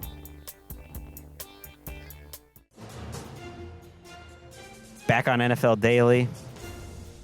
A little bit of a crossroads in the early season of the Raiders and the Commanders. I know it's early. I'm just saying, you lose Jaden Daniels, you lose decisively on a Thursday night. You lose a couple of veterans in Dietrich Wise and Austin Eckler, and we don't know for sure that Jaden Daniels is out for this game, but he's not going to practice until Friday at the earliest. And just reading between the lines of like the tone of the insiders, it does feel like it's a Marcus Mariota type of game. Yeah, Dan Quinn says he needs to see Jaden Daniels on the field if he's going to play this week in that game where the Commanders are at home taking on the Las Vegas Raiders, where Washington, at the moment that we're reading this, favored by 3.5 points. The over-under is 47.5. Chris Myers, Mark Schlereth, and Jen Hale on the call as, well, we've got both teams dealing with injuries because, Jourdan, it was difficult to watch the Raiders offense with Brock Bowers wearing a big brace on his knee. There was a notable difference in the way that they executed and how they moved up and down the field. How do you see this one going? Yeah, I was at the game, and it was an entire week of Pete Carroll pulling a Kyle Shanahan and talking about how great Brock Bowers was moving around. But then after post-game, and he clearly wasn't, he all but disappeared after one target in the first half, and then he kind of came alive just a little in the second half, a couple of crucial third downs, but it looked painful for him. And yes, that brace, it was one of those with like the solid sides to it, that the wheels that are on the sides, which is not a great sign. Another really ominous sign was Pete Carroll postgame when asked about Brock Bowers, talking about, well, he survived the first half, so we went to him a little bit more in the second. Yeah, that's not great. As positive as he sounds when he says it, if you read the words, it's not really great. And not having Brock Bowers affected that entire game plan, because it's pretty clear that Chip Kelly doesn't quite trust Ashton Jeanty yet, and there were a couple of mistakes in protection, and there were a couple of mistakes on throws behind the line of scrimmage where he could not shake a single matchup. There were a couple mistakes in the handoff. So it's pretty clear that they're not trusting that math-changing player. So your other math-changing player is Brock Bowers, who creates short, intermediate, and middle to deep layers or runs after the catch plays in that offense that they were absolutely missing. They were out of rhythm and off time and behind the down every single drive. And even when Geno Smith was trying to make plays happen, forcing throws into really tight windows, which usually he can make, but there was nothing that he was taking underneath. Brock Bowers is the trustworthy guy who makes those things happen, who creates more layers in your offense. The Raiders badly, badly need that, and they need to design it, and they need to call it. Much easier matchup this week, I believe, against the Commanders. Yeah. Jesse Minter, he puts that cap on an offense. He stops them from going deep. And I love Dan Quinn as a head coach, but they're going to be aggressive. They're going to play man coverage. There are concepts to beat their man coverage. Rewatching that Packers game, I was just thinking, like, their cornerbacks had no chance on some of those plays. That criticizing Marshawn Lattimore, and he didn't have a good game, but there were about 3 of those plays that they lost before the snap happened. And there are certain rules that Dan Quinn's defenses play with, and it'll be interesting, to see if Chip Kelly is the guy to be able to take advantage of that. Yeah, I'm willing to disregard the game against a really good Green Bay team where like Dietrich Wise gets carted off the field. It's an emotional moment, like Jaden's playing hurt. I'm willing to look past a lot of that. I'm not ready to place the blame over on the other side on Ashton Jeanty. Like, he's averaging 0.1 yards before contact in the backfield. Right. Where he's getting 0.1 yards, immediate contact. He's had plenty of positive rush plays despite the way things have looked when he got the ball. If you can't trust him in certain situations, you have to be able to design around that. And I bought into the excitement around Chip Kelly, but when you've got such a dynamic player, we can see it when the ball's in his hands, especially when it wasn't there on the outside. It was just a frustrating watch as a Geno supporter to see the Raiders offense operate the way it did on Monday. But he played poorly. Like, he did play bad. That was the worst game I've game. seen Geno play in, I don't know. Yeah, and he admitted it too. And it was a lot of what they were trying to do and him pressing to try to make a play happen, because this drove me crazy. Patrick, to your exact point, I think they should open Ashton Jeanty up. I think they should say, hey, stuff is going to happen. You're a rookie running back. Stuff is going to happen. Go play ball. But it felt very constricted and tight, and like the things and that's where I have such an issue with it, and setting up the offense in general in really adverse situations. The thing that they did that I liked was they played more pistol this game. So you're giving him better vision. You're giving Geno vision on the defense, and you're also giving the running back better vision on the defense so he can set up his holes. The problem is they aren't there, right? They're not there for him to actually take advantage of, right? And then they cannot stretch the defense out at all because Brock Bowers is not a mathematical mismatch. The other issue that I had, though, was don't call shot plays on 2nd and 1 out of the pistol and then have either a neutral or a negative play and make your quarterback press the ball, run the dang ball. And Pete Carroll said post-game, it was really interesting. If you guys go back and listen to his entire post-game press conference, like I said, all of it sounded very positive and optimistic and upbeat. But if you go back and you read some of the things that he said, it was like, yeah, he also wants to run the ball more. I've got to talk to Chip about that. Like, yes, he wants to put more on Ashton Gianti's plate. And I think that, again, a rookie running back, you're going to have a handoff miscommunication. That also might have been a little bit of the quarterback as well. You're going to have those types of things happen.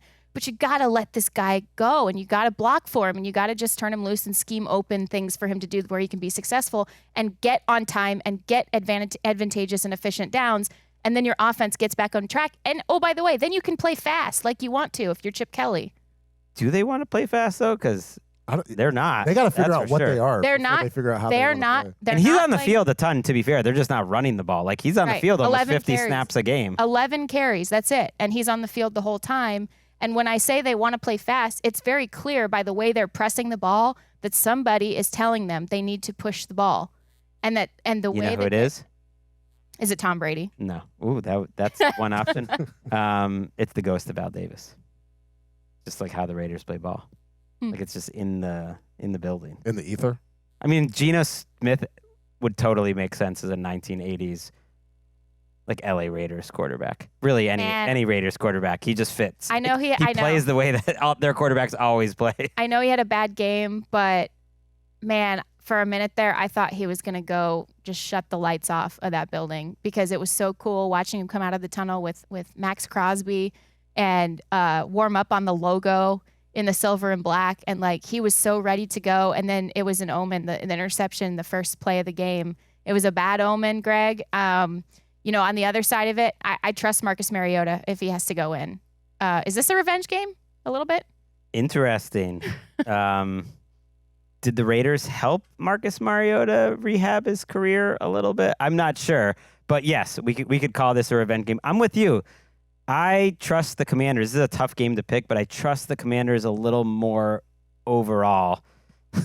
It's a tough one. I like the Raiders' I would take the defense, though. points, but I would take the Commanders most likely. Something just came to me thinking about Marcus Mariota potentially revenge against the Raiders. Yeah. Did Amari Cooper say he was going to sign with the Raiders and then quickly retire just to give it back to the Raiders after all the things they said about him after the trade?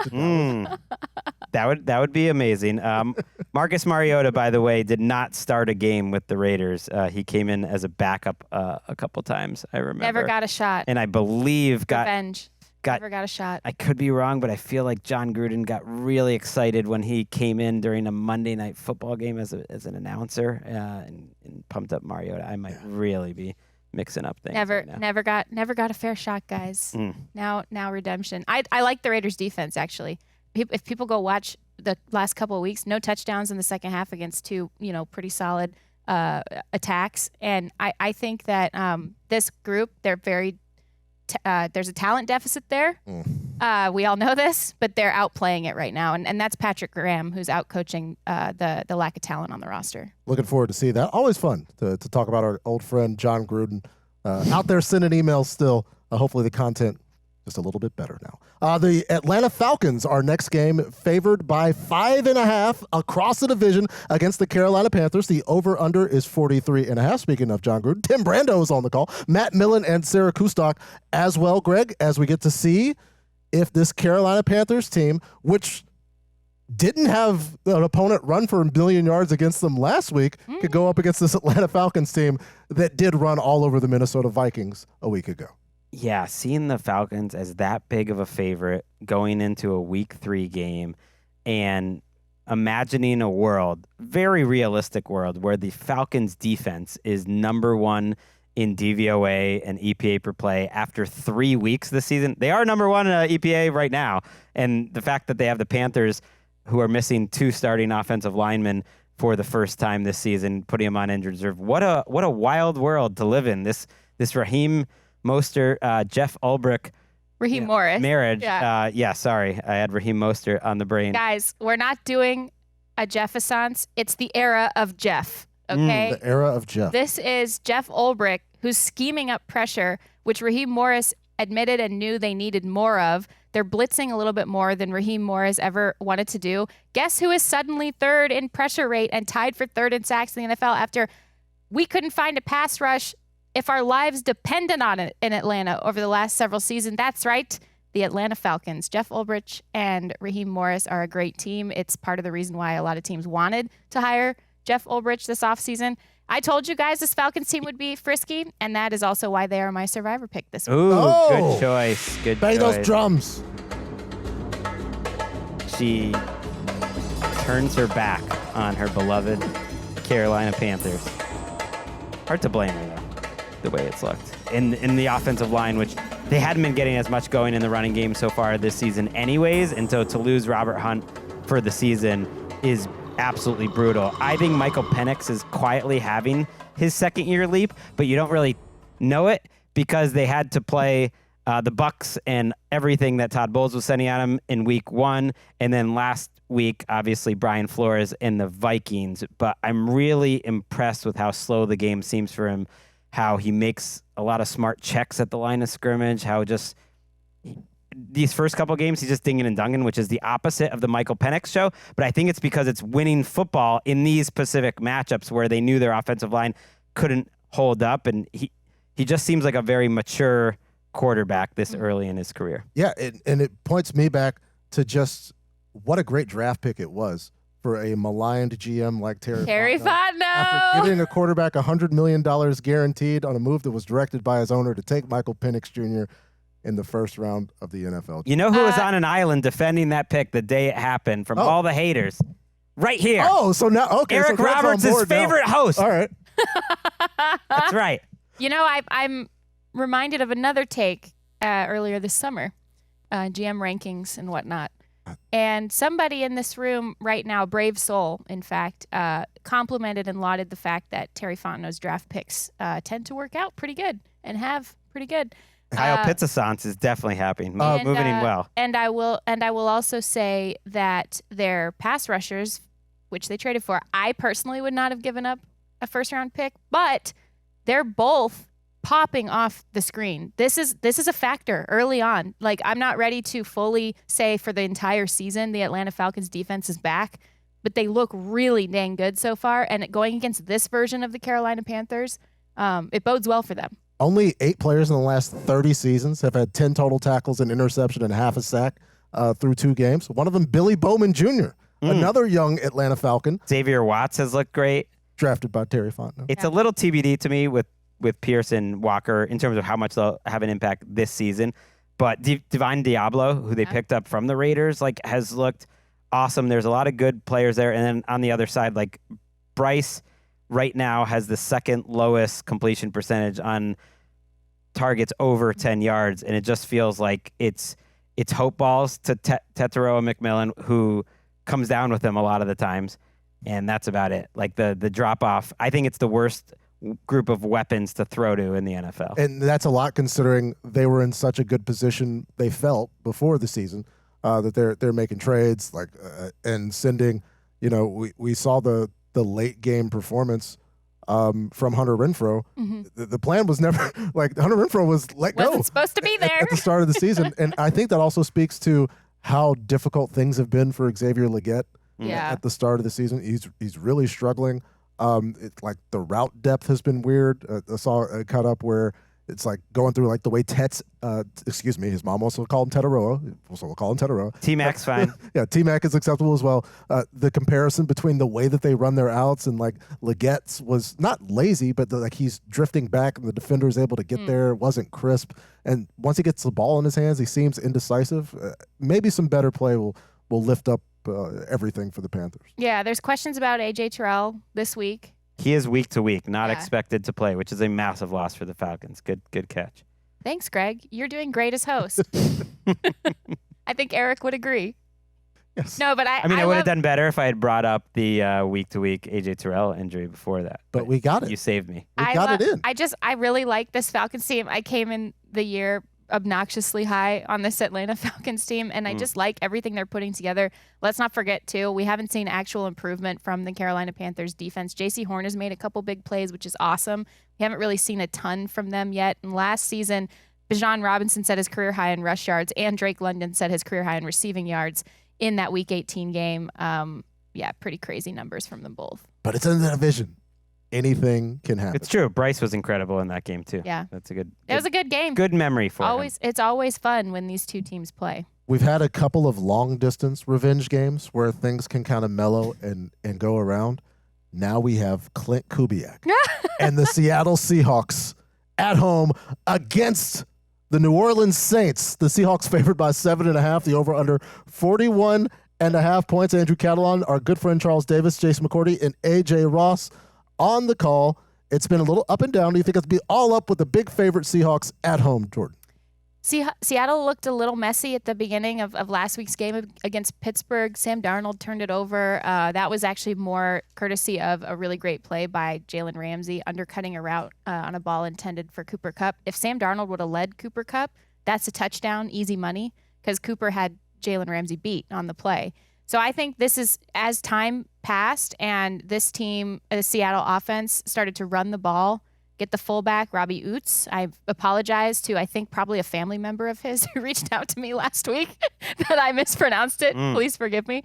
But he Tried something there. I liked it. I thought it was good. Keep cooking, Greg. Getting him involved, his snap count has increased week over week. Getting him more involved is a true game changer for this offense because they can play bully ball, run the ball behind your lead blocker with the fullback behind Gray Zabel. I still don't trust these tackles to pass pro super well. They've had some issues with pass pro with Sam Darnold, but they're running the ball well. They are physical. They are like bully ball offense once they get kind of opened up in that phase, and I expect that to be the same against this defense. And they need to pass protect well because that's their franchise left tackle in Charles Cross, and they just gave Abe Lucas a lot of money.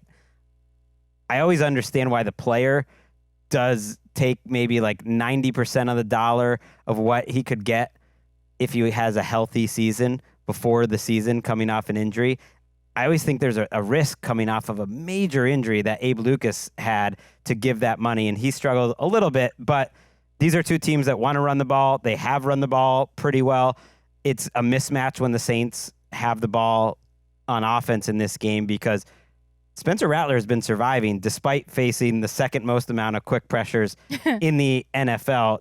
Fuaga, the Saints right tackle, just hasn't looked right, and he admitted to a reporter that he's playing through some sort of patella tendon diagnosis, and that's really scary because you're worried maybe a bigger injury could happen. He gave up that big sack that ended last week's game.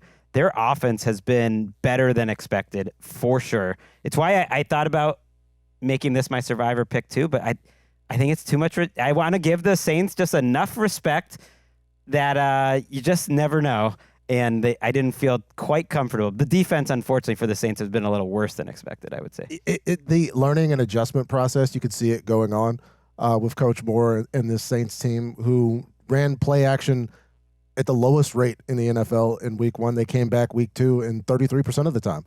They used play action, and Rattler had 7 completions for 73 yards and 2 touchdowns using play action, which is something – considering the way that the run game has gone, Alvin Kamara, when given the ball, has seen more light boxes than anybody. He's still getting contact behind the line of scrimmage. So bad.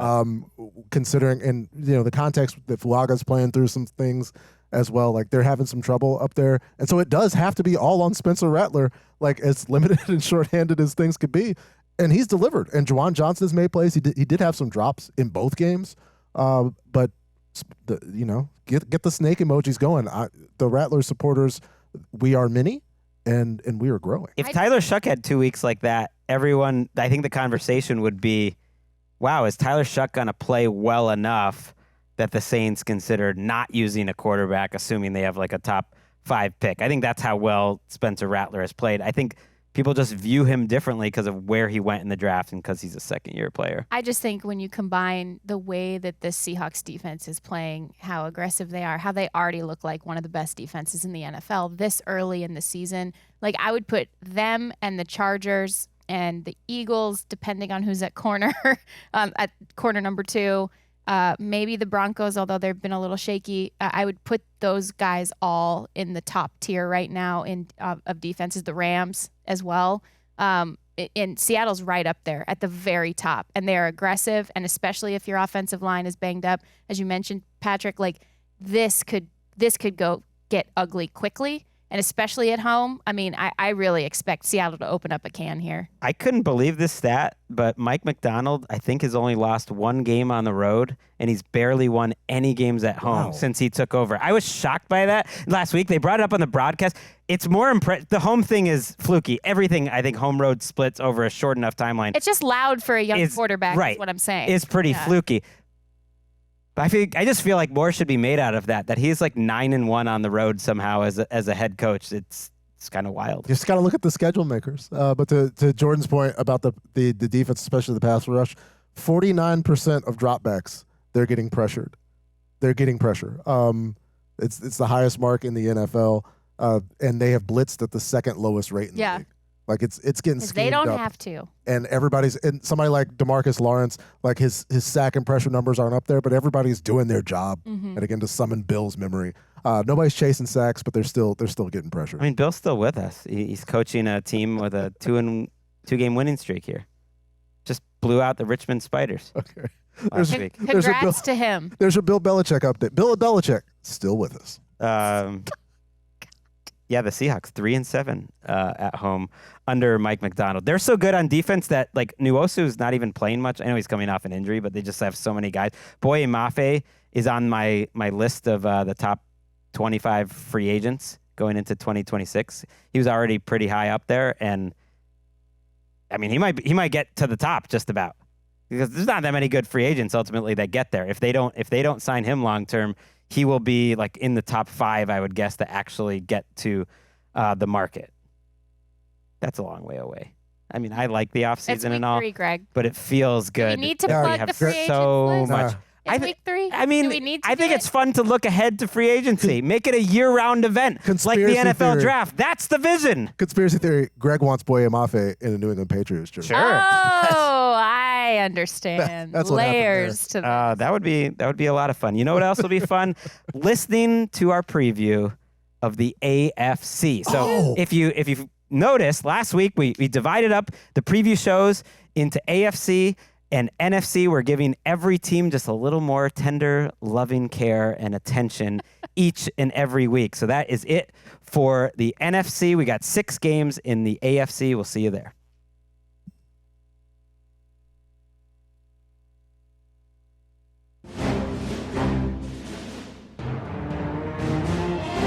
Welcome to NFL Daily, where I'm still feeling conflicted about skipping the Oasis concert a couple of weeks ago. I wish I could have gone. I'm Gregg Rosenthal here in the Chris Wesseling podcast studio. Very excited to be talking about the 6 AFC games. Some include the Lions. It's if the AFC team is at home. And yes, just to get it out of the way there, like I had an in to go to Oasis, but and even like, good seats and What? backstage and all that. You did what? And it was the night before week 1, and I was just like, I don't really want to. That's how dedicated Gregg Rosenthal is to. Well, they're also a band that if this concert was on any day, pretty much most days the rest of the season that was, convenient, or the rest of the year that was convenient, would love to go. On the other hand, not a band I was like obsessed with as a kid or anything. I will say that I got like drunk consistently for the first time with no parental supervision while listening to Live Forever on repeat for like an entire weekend. But I'm not like a mega fan. I do love the picture you've painted. Yeah, just a little Gregg You Rosenthal. didn't go. lore. Also, sorry to the listeners. I think I blew out everyone's eardrums just Oh, now. yeah. I'm that shocked, though. Greg, I mean, and also, I love Oasis. You could have passed that good vibe. It wasn't one of those things. I don't think I could have. It was like Oh, wow, this is an exclusive. a connection, I guess. But Wow. What a freaking flex. it's And you tricky, though. didn't go? It's at the Rose Bowl. It's going to end at like 12:30. Impossible to get out of there. You're home by like 1:30. If it was like if Kurt Cobain was alive and it was Nirvana, I was trying to think of a band that would be coming. But I'm not passionate enough at this age to do Yeah, that. despite a core memory, you know. Yeah. Well, they were not going to play Live Forever until like the end. Maybe just go for the end. I don't know why I'm talking about this right at the top of like the best game of the year so far. Because it's worth it. It's worth it. Yes, let's get to our AFC. Because you missed home maybe teams. one of the best concerts of the year. That's why. a great game. Could it be Oasis level? We'll find out. The Detroit Lions making their visit to the Baltimore Ravens, who are favored by 4.5 points. The over-under is 51.5. In the last few seasons, the Lions have had this opportunity to play against the Baltimore Ravens. It has not gone well, but maybe John Morton could be the one to save the Lions, Greg. Joe Buck, Troy Aikman, and Lisa Salters and Laura Rutledge on the call for Monday Night Football.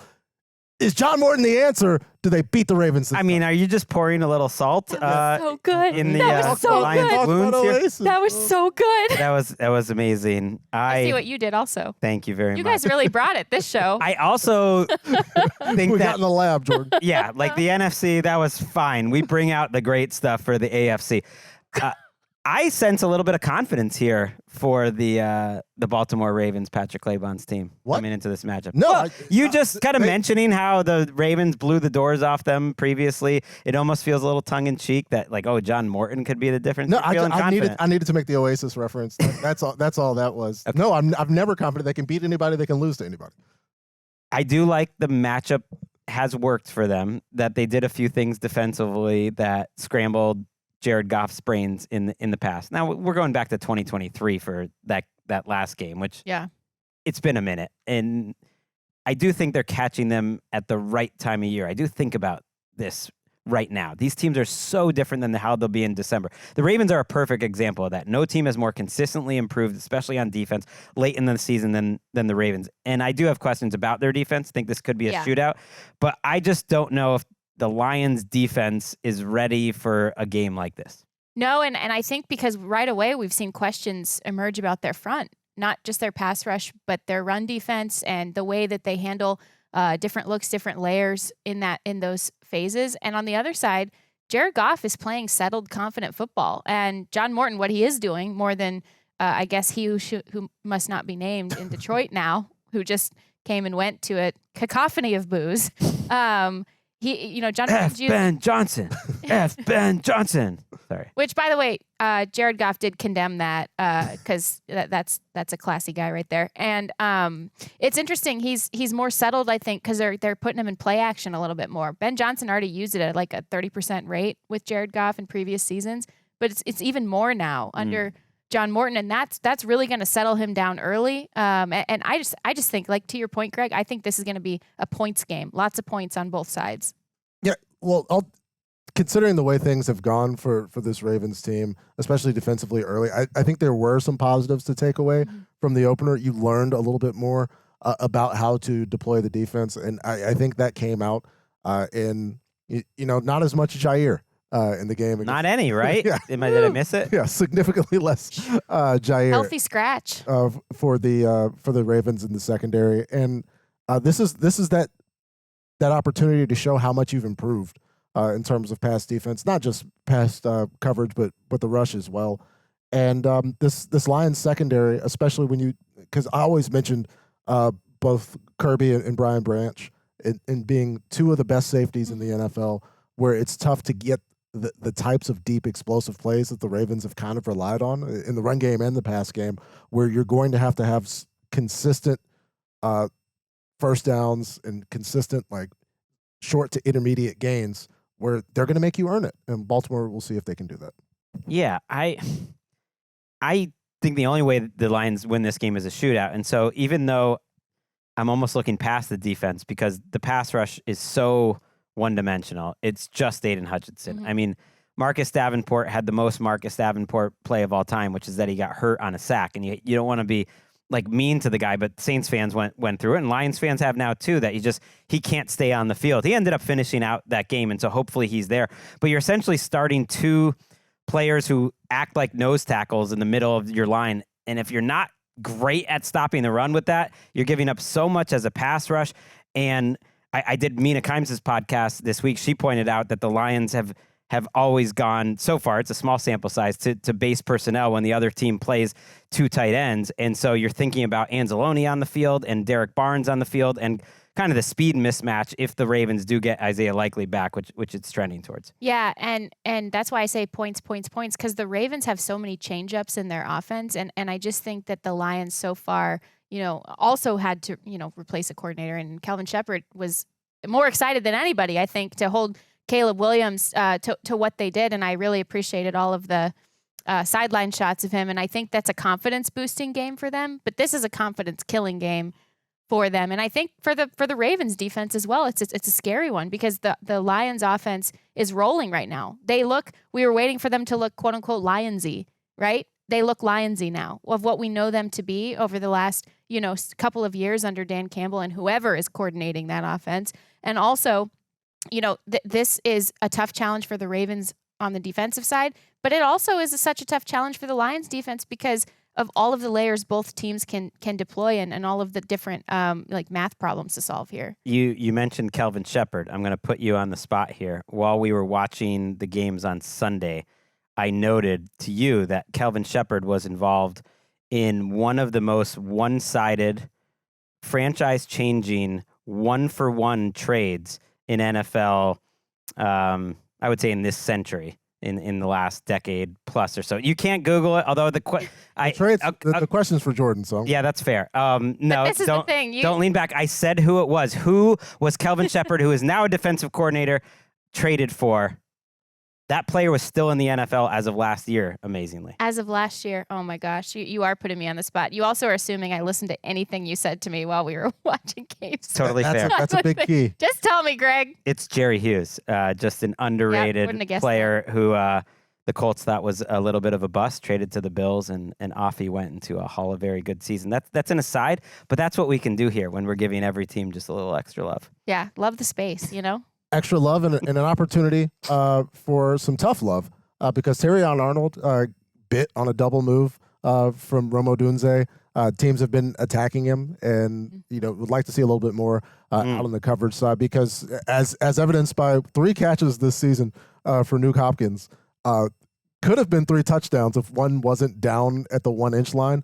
It's our really first chance to see a designated guy who can fight for the ball and play the ball in the air, playing with Lamar. And Lamar's taking advantage for that because it's really just been Mark Andrews and no one else, Isaiah Likely in spots, but at the wide receiver position, this is the best hands Lamar has ever played with. It's crazy that Hopkins has 3 jaw-dropping catches, all of which should have been touchdowns. He was like a half yard short on one of them, and he's only played 28 snaps this year. Like, if you just watch the highlights, you would think like he's out there all the time. They got a problem. They have too many mouths to feed. Mark Andrews has no production. Rashad Bateman doesn't really have much production. Zay Flowers is taking a nice leap, I think, in terms of being a complete receiver, but it's almost like they have too many weapons. The only problem is keeping them all happy and sharing the ball. We got to talk about our guy, Greg, because you talked about Nuke's 28 snaps, a guy who's had 20 offensive snaps, but keeps making great plays. Isaac Tesla. You mean Isaac Newton? Why is that? Defying gravity. There it is. I thought you were going to say because the gravity will eventually draw defenders. You even brought an apple in today. I had to make. Did he did famously a story that I 2 for 2, both insane. Now I don't know when he played because obviously some of it was at the end of the second quarter, but he did bump it from just a handful of snaps to 17. So that's on the right path. He's on pace to play 6,000 snaps in a game. He is on pace to have a touchdown for every catch he has in his entire career. And last week was a reminder that you can stack up all these different offenses. The Lions have more great players than you do. Even the Ravens, I think. As good as Amon-Ra looked last week, as good as Jahmyr Gibbs is, they tried to run outside a little more last week, which I think was really effective. Like he was just out the chute on some of those like outside zone and trap Yeah, plays. and it totally took the teeth out of that Bears defense. Right. You have Jamison Williams, who I think is just coming into his own. Laporte is still great. And so it's all about players. My question is just kind of like, is their interior line ready to win like a 41-38 game? Like, or will they make some sort of mistake at some point, giving up like a forced fumble to Madubuike or Travis Jones, something like that changes the game. Let's get to our next AFC home matchup. It is an all AFC battle. The Pittsburgh Steelers were favored by 1.5 points with Aaron Rodgers at the New England Patriots and Drake May, the over-under 44.5. Ian Eagle, J.J. Watt, Evan Washburn on the call. We'll let Greg discuss his team, but we'll start with you as it's your turn, Jourdan. What do you think takes place here? Less mistakes wins here. Because the Pittsburgh Steelers were defined by two massive mistakes that completely altered the game. One of them being the Aaron Rodgers interception, where he was very quick in the little slow-mo replays of the discussion after that play to point out where the receiver should have run, even though he threw it into double coverage on that play. And also the special teams gaffe. Caleb Johnson not running after the ball and even just kicking it out of the end zone. The Seattle Seahawks being able to fall on that for a massive point swing that led to 17 unanswered in that period. That completely changed the game for the Steelers. They were the dominant team throughout most of the first half of that game. The defense was really coming to life. Then they lost Alex Highsmith, and then the mistakes started happening. And I think with this one, fewer mistakes wins. The two very sloppy teams so far. Not shocked that the Steelers are favored here, but two teams I'm not sure what to do with. Josh McDaniels, Mike Tomlin. This would be a revenge game for Mike Tomlin. McDaniels has had some of Tomlin's worst moments. Josh McDaniels was on the other side coordinating. I mean, I think that Tom Brady was probably a bigger factor in those games than Josh McDaniels. But I did think, yes, Demaryius Thomas, may he rest in peace. Right? Was that? Ooh, was McDaniels, right, in the playoffs against Mike Tomlin? Did he make the Tebow slant? Did he make the playoffs? I think they were on a different coach by them, or am I crazy? No, I may be misremembering that. We will check that. The research is looking it up right now. I'm thinking more of like the AFC Championship games, all that sort of stuff. Look, they do have a little bit of a predictable defense in terms of what they run. And I think they have more personnel problems right now because of injuries than usual and because of usage. Like Keanu Benton as a nose tackle is not working. You're running through the middle of this defense. You mentioned Highsmith's gone, Derek Harmon's gone, their first-round pick. Patrick Queen is overrunning plays. They are 27th in DVOA. I know it's 2 weeks, but they haven't exactly faced a murderer's row of offenses here with Seattle and the Jets. They've looked completely undisciplined, kind of like the Patriots defense on the back end. Like these have been two bad defenses to start the year. 18.2% missed tackle rate.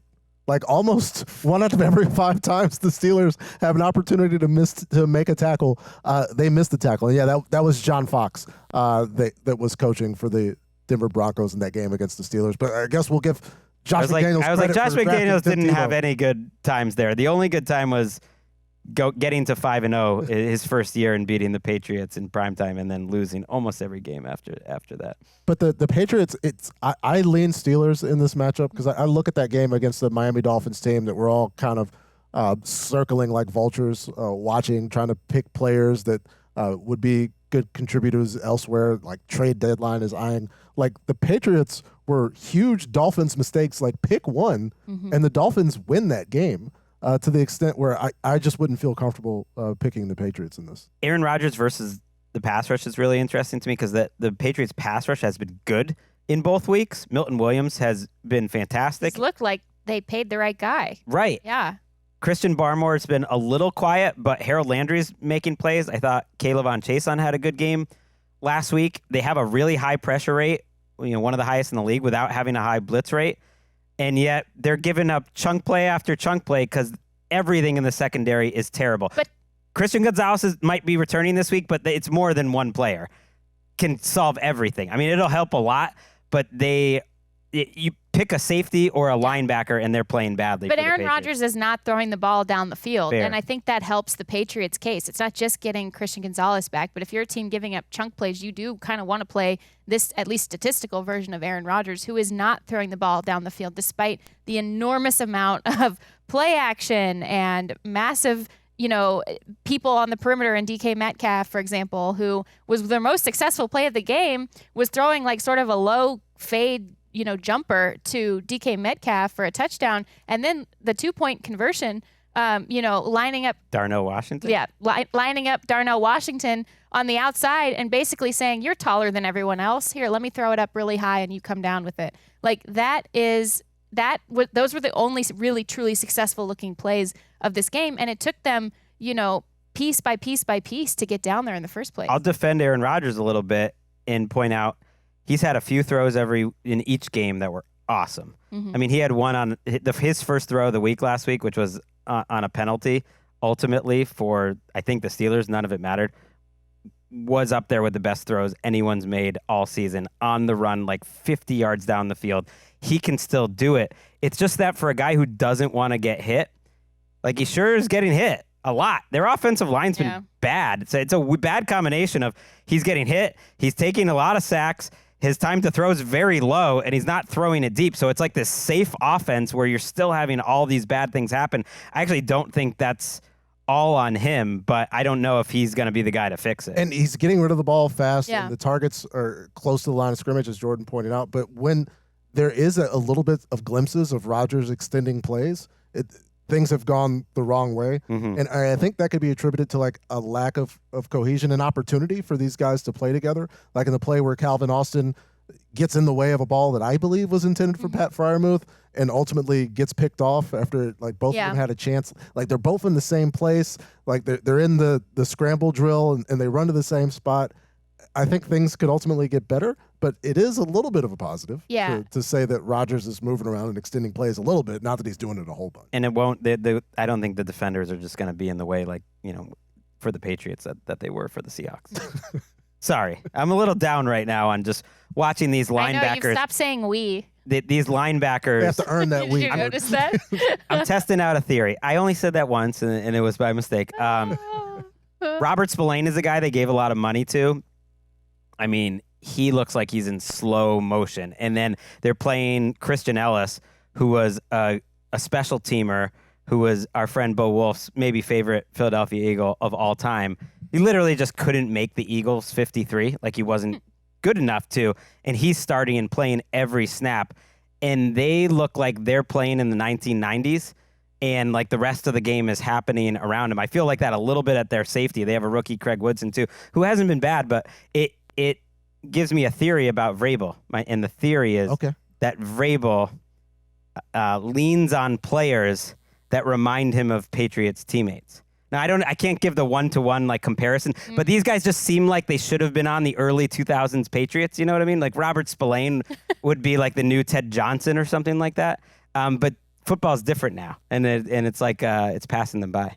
Maybe, And so are quarterbacks, Maybe the Patriot way Except for Aaron Rodgers. was having good, cohesive teammates the whole time and not being surly in interviews for no reason. By the way, I've successfully not gotten too excited about Drake May's like near perfect game last week. I don't know. And I know it wasn't flashy, but it was near perfect. I feel like you bringing it up just now reveals how excited you actually do No, about it. And I could see on Patrick's face I want to see it that again. he agrees. Yeah. The last thing on this game, we should move on, is I did think it was a good sign. They ran a completely different game plan, game 2 to game 1. Maybe it's learning the personnel. Maybe it's Josh McDaniels kind of doing what he does and having like a versatile offensive scheme. And Drake May had a rushing touchdown. He was back scrambling again, which he did so good last season. Didn't really do it in the first week of the season.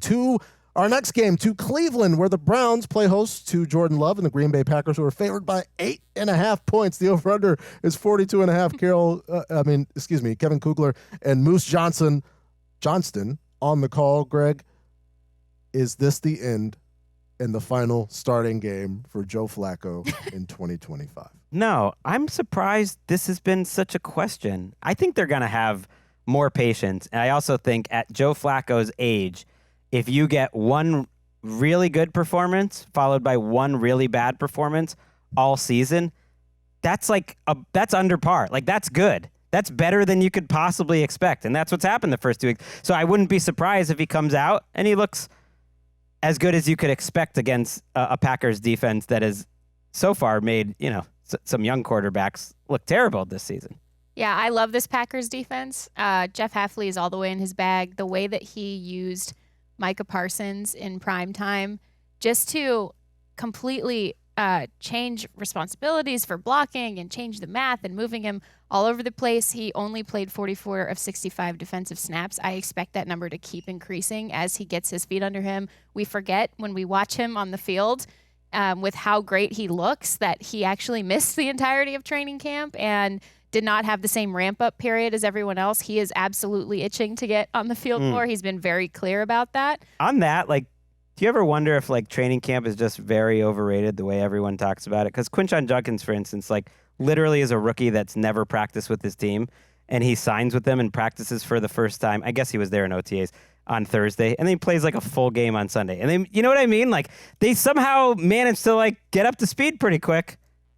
I don't think training camp is overrated. No, I think that's. I'm on record I think it's in certain positions, in certain situations, as long as you use properly, it's a little over. Because they make it sound like it's so big, but then you miss the whole thing. And when they show up from these holdouts, then Jamar Chase is playing 5 days later, and he looks great. But this is a guy who's supposed to take them to the Super Bowl, playing being completely cold off of laying on a training table. Right. I want him to ramp up a little bit when you cannot physically contact people in regular season practices. But yes, to the point, I do think that, and I know that I am definitely going to hear from people on this because my error, I forgot to include the Packers as one of the top 5 defenses I believe are going to sustain in our last episode. And I don't know which order that these will publish, but I will say the Packers are very much one of those teams for me, 1 and 2 with the Chargers right there. This is such a fun group to watch. Jeff Hafley is already getting the whisper treatment. How long are we going to keep him from the local reporters out there? This is such a fun defense, not just because of the talent on the roster, but the way that he is finding ways to maximize every player on this roster, even when there are questions about cornerback. This is just really a fun group to watch. And some guys have maximized their opportunity, like Keyshawn Nixon, who was such a big part of that. What are they going to do? 5 targets at Keyshawn Nixon on Thursday Night Football, 5 passes broken up. The guys that were there have raised the level of their game, and I'm wondering, because I said it as soon as Myles Garrett requested a trade, the Packers should put together an offer. And it is my conspiracy theory, not really conspiracy. It's the same. But it's my headcanon that they take that offer that would have gone to the Cleveland Browns for Myles Garrett and send it. It was in their draft. To the Dallas Cowboys. Hey, Jerry, I hear you're frustrated with this guy. And now Myles has to look across the field. I love and that. all of this could be your life, but you elected to stay with it. It's true, because we mentioned Fred Warner might be the defensive player of the year earlier. I would vote Myles Garrett through 2 weeks. It's silly to just point out that Myles Garrett is great, but he's been so unstoppable these 2 weeks. He's got 4 sacks, and they're flashy sacks too, but his run stuffs are leading the league as well. He is just always in the backfield, and he will be playing against most likely a rookie right tackle in Anthony Belton, who struggled a little bit in his first start if they don't get Zach Tom back. And you're right. He has to be a little sick thinking about it, because I don't think it would it have cost as much? It was before the draft. The contract wouldn't have been as big. I think, it would have been pretty similar. And instead, Micah Parsons, like Brett Favre once did, is just getting people jobs. He got Dan Quinn a job, and now he'll get Jeff Hafley a job. Because none of this, it's all true what you're saying. Yeah. But also none of it would happen if you didn't add, the second or best player in the league. But, I would say these are the 2 best. But I would say this defense was already going to be good coming into it. And I think he just, what I love about the way that Micah Parsons fits with this group is because of the attention he commands and because of the way he can move around. And like I said, Jeff Hafley's looking at this like a giant math equation as well of skill sets and where people can win and what blocking is going to happen. They're using Micah Parsons, the way they're moving around the field. It's the way that offensive coaches use motion players to get defenses to declare whether they're in man or zone. Mm-hmm. He's doing the exact same thing. The way that he moves Micah Parsons around the field gets the offense to declare what their blocking strategy is. It is freaking cool to watch. And what it does is it lifts everybody else. It gives everybody else more opportunities to win because they know the answer before the test even starts. And that is really cool because this was already going to be a really good defense. Now it can be a transcendent defense because they also have the answers before the quarterback does. Right. I think he's just like he's a 101, and like that he could be so successful in all of those spots. So I don't think we're going to learn that much about them, unfortunately, though, this week because the offensive line for the Browns is sneaky bad. That was one of the things that you really liked about the Browns during the Stefanski era, and the tackle position is no longer nearly as strong. Joel Bitonio is out of practice, so it's such a mismatch. I actually think on the other side there is some interesting football to be seen because the Browns defense has played pretty well. They're especially good against the run. Josh Jacobs is trying to get going. This will be a tough team to do it against. I mentioned Myles Garrett, and then just the advanced nature of Jordan Love this season. I was listening to a podcast with Logan Paulson, the former Commanders player, he's awesome, called Take Command. As we all know, decided to really go ahead and start to take command. And yes, that's just an excuse to get that in there. I listened to him point out, he was talking about how, like, in the first drive of that game last week, Jordan Love had 3, like, check with me's on the first drive of the game built into the, game plan on a short week. And he was just saying, that's not normal. Like, you need to have, like, that just wouldn't happen in most situations. You need to have an offensive group that has been together a while and a veteran quarterback, which it's weird to think Jordan Love as a veteran quarterback, but he has been in that system his entire career, and all the players around him have been in that system their entire career. And so they're just like operating at like a week 14, 15 level where most teams are just, gearing up in like late preseason and stuff. So when they're on offense, it'll at least be a little interesting. All right, let's take a quick break and we will be back to wrap up our exciting journey through the AFC. We're back on NFL Daily. The NFL International Games return to NFL Network on September 28th. 6 games, 4 cities, Dublin, London, Berlin, and Madrid. Snooze off, game on for Sunday morning football only on NFL Network. Also streaming with NFL Plus. Subscription required for NFL Plus. Visit plus.nfl.com. Return. Oh, I hear Patrick reading these promos on NFL Network all the time. Fantasy Live, Game Day View. I'm like, I want that on NFL Daily. There it is, Greg. Give it to me, especially one that's near and dear to my heart. I will be in Dublin next week. Jealous. I mentioned it a couple shows ago. Most of the shows, including this one, will be taped here, and then I'm going to be flying over for the game, doing a live show, by the way, with the Irish NFL show. I think there's some tickets available on Friday night, so check that out. I think I'll be part of the Talk Sport coverage of the actual game if you want to listen on the radio, part of Sky Sports, and obviously doing all these shows, and we'll be still doing NFL Daily. We're not going anywhere. I might just be in a little box, and you guys will wave to me, which will be a lot of fun. That won't be the gesture I will be making. Oh, how dare you. It is really exciting this time of year when the international games start going. Yes, especially our friends in Ireland, exceedingly jealous. Take care of them, Greg, as I am sure that they will take care. The expectations are high for this one. I feel like the first Ireland game is going to be a banger. It's going to be fun. We got a banger here in the AFC West. The Denver Broncos at the Los Angeles Chargers, who are 2-0. They are favored by 2.5 points. The over-under is 45.5. You know it's a great game because the greatest of all time, Kevin Harlan, is on the call with Trent Green and Melanie Collins. Jourdan, do the Chargers get to 3-0? The biggest matchup and the coolest matchup possibly of the week for me, actually, is in this game. It's the combination of Sean Payton and Bo Nix and that Broncos offense, and Jesse Minter, Dion Henley, Derwin James, and that amazing Los Angeles Chargers defense that has been absolutely lights out through the open to this season. And this game, especially how they move and counter move against each other, from quarterback versus linebacker to offensive coordinator versus defensive coordinator on opposite sides. This is going to be so much fun for me. This is going to be, for me personally, to watch. And I'm hopefully, I guess I won't have this game, but I wish I did.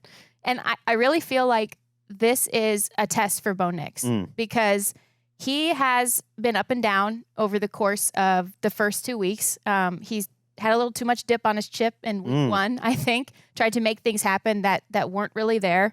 And he's going to be playing against sort of this like very cloudy match quarters, cover 2 zone, this shell defense that the Chargers really deploy with great effect. Bo Nix against the zone is 38 for 54, 340 yards, 2 touchdowns, but 3 interceptions. And here's where it really starts to get interesting. He takes 2.84 seconds time to throw on average against the zone. So he's holding the ball a little bit, trying to figure out what he sees. It's not that he doesn't have outlets. When he takes the underneath outlets and the options that are there for him, it's 5.8 air yards per attempt, and that's what has led to this 70.4% completion percentage. So it means the options are there, and he takes them. But when he doesn't trust when he's seeing, that's when the turnovers happen. And he will guess wrong sometimes when he doesn't know what he's seeing from these zone coverages. So it's all about what options do you have? Will he see them? Will he take them? Or will he try to press and do too much? When I watched the Bo Nix game against the Colts, I expected a better overall performance than I saw. I think Sean Payton got a lot open, and Broncos fans are very sensitive, and they're asking for everyone that was critical of Bo Nix week 1, how are you saying sorry week 2? And then he throws, a game-killing interception. And I thought overall he was uneven in that game. And so sometimes I like to just check. And I actually do find in terms of like grading the quarterback position, I don't mind PFF. It is one part of the equation. And I was shocked to see this, but it backed up what I thought, that it wasn't like a great performance. It was actually their lowest Bo Nix, graded passing game, except for week 1 since last September, which kind of matched my eyes, that it felt like a September of last year Bo Nix type of game. So I don't think he's out of the woods yet. And this is such a great test. You really said it all, of just testing his patience. This is a defense that'll test his patience. It will test his patience. I think that they were the beneficiary of a weird performance by the Las Vegas Raiders, because there's with Khalil Mack on the field for this team. And like the players like Henley's having a great season. He had a great season last year. Yeah, he did. It still is one of the more dominating around the line of scrimmage tacklers and adjusters in the league right now. But I think this is the moment where if you're a Broncos team, you have to take advantage of Khalil Mack being out for these 4 weeks. Mm-hmm. He's on injured reserve. He is. Yeah, we haven't mentioned that on this show, that he's expected to return this season. And Better so, news than they thought. Yeah, considering looking at him in the sling, and especially unfortunately, looking at the replay, I thought that was going to be it for Khalil Mack for the season. So that's good that he'll be back. But it's good news for the Broncos that they don't have to contend with him. And maybe we see Bo Nix get back to where he excels in using his legs a little bit more, because that fell off and it hasn't been back this season. I want to see Bo Nix run a little bit more. I'm leaning Broncos here just because I have a hard time like imagining a world where everything's going so well with the Chargers with no Intel. Yeah, I don't know. Right, it's always an intel. It would be them. It would be 3-0 with a 2-game lead over the Broncos and the Chiefs after 3 weeks, and all the wins in the division. That would be incredible. Khalil Mack, being out hurts, because that's the thing. The Chargers thing is Khalil Mack. I was worried about their pass rush overall, but it was good against the Raiders. Tuli Pelotu was fantastic in that game. My biggest question in this game, other than the one you pointed out with Bo Nix, is which Patrick Surtain do we get? Yeah. Because he had an ankle injury last week, and he played through it. He only missed, I think, 1 snap. It did not look good, and he didn't play well. He didn't look like Patrick Surtain after that. I think he gave up 4 or 5 catches, and some of them were down the field. One was to Pittman, one was to Warren, and you don't see that ever. Like, you didn't see it once last season. So he just needs to be healthy, I think, because I think that the defense is built in some ways around Patrick Surtain being a special player. And there's every reason to believe he will be as long as he's healthy. It's more of a question of, is he 100%? And you know who is playing really well? Quentin Johnston.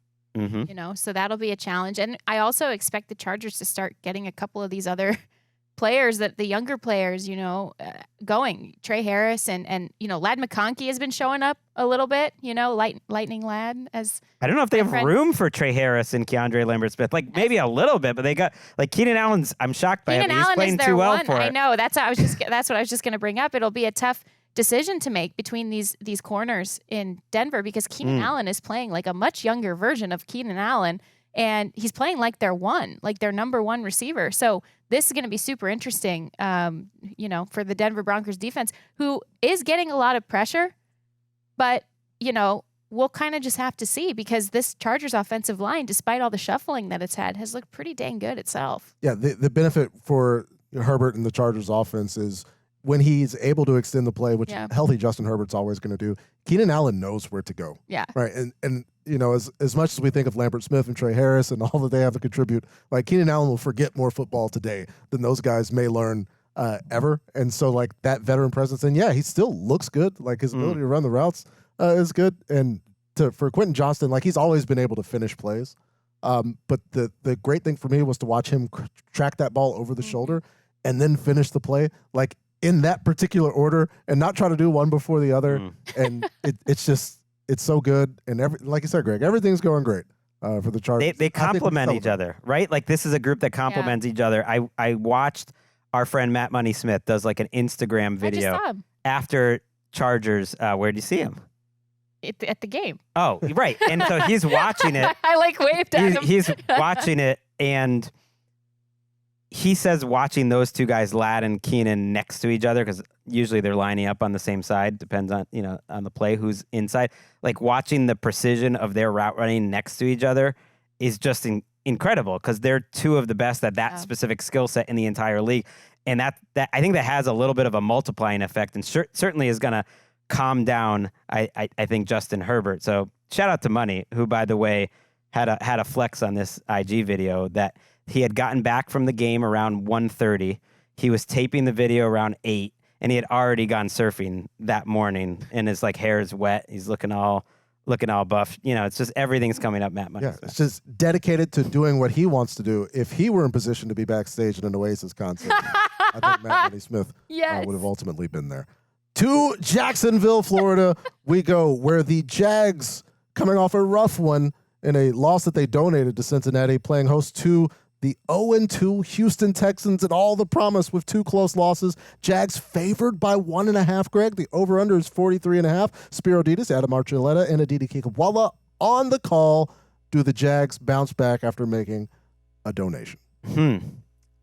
Tough game to pick. I think the Jags have definitely played better overall this season. I think they're well coached. I think they're a little unlucky to be 2-0.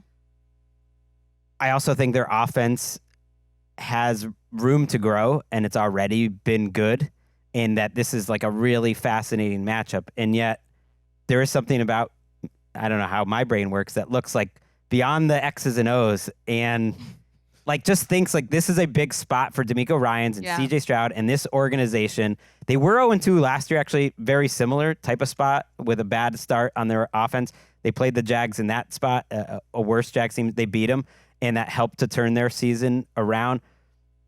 I just think it's a really important game in the AFC South. Like this is a really big game, especially for the Houston Texans. But you could look at it the same way for the Jags too, because they could put some distance and a real, I think, questions and hurt on where the Houston Texans are as a team if they can win this game. I think you make a statement, more so maybe if you're the Jags on this, because they've dropped 12 of the last 14 to the Texans, right? And obviously that's different regimes, right? So if you're the new regime and you want to make it very clear that things will be different now, you've got to go out and beat this Houston Texans team.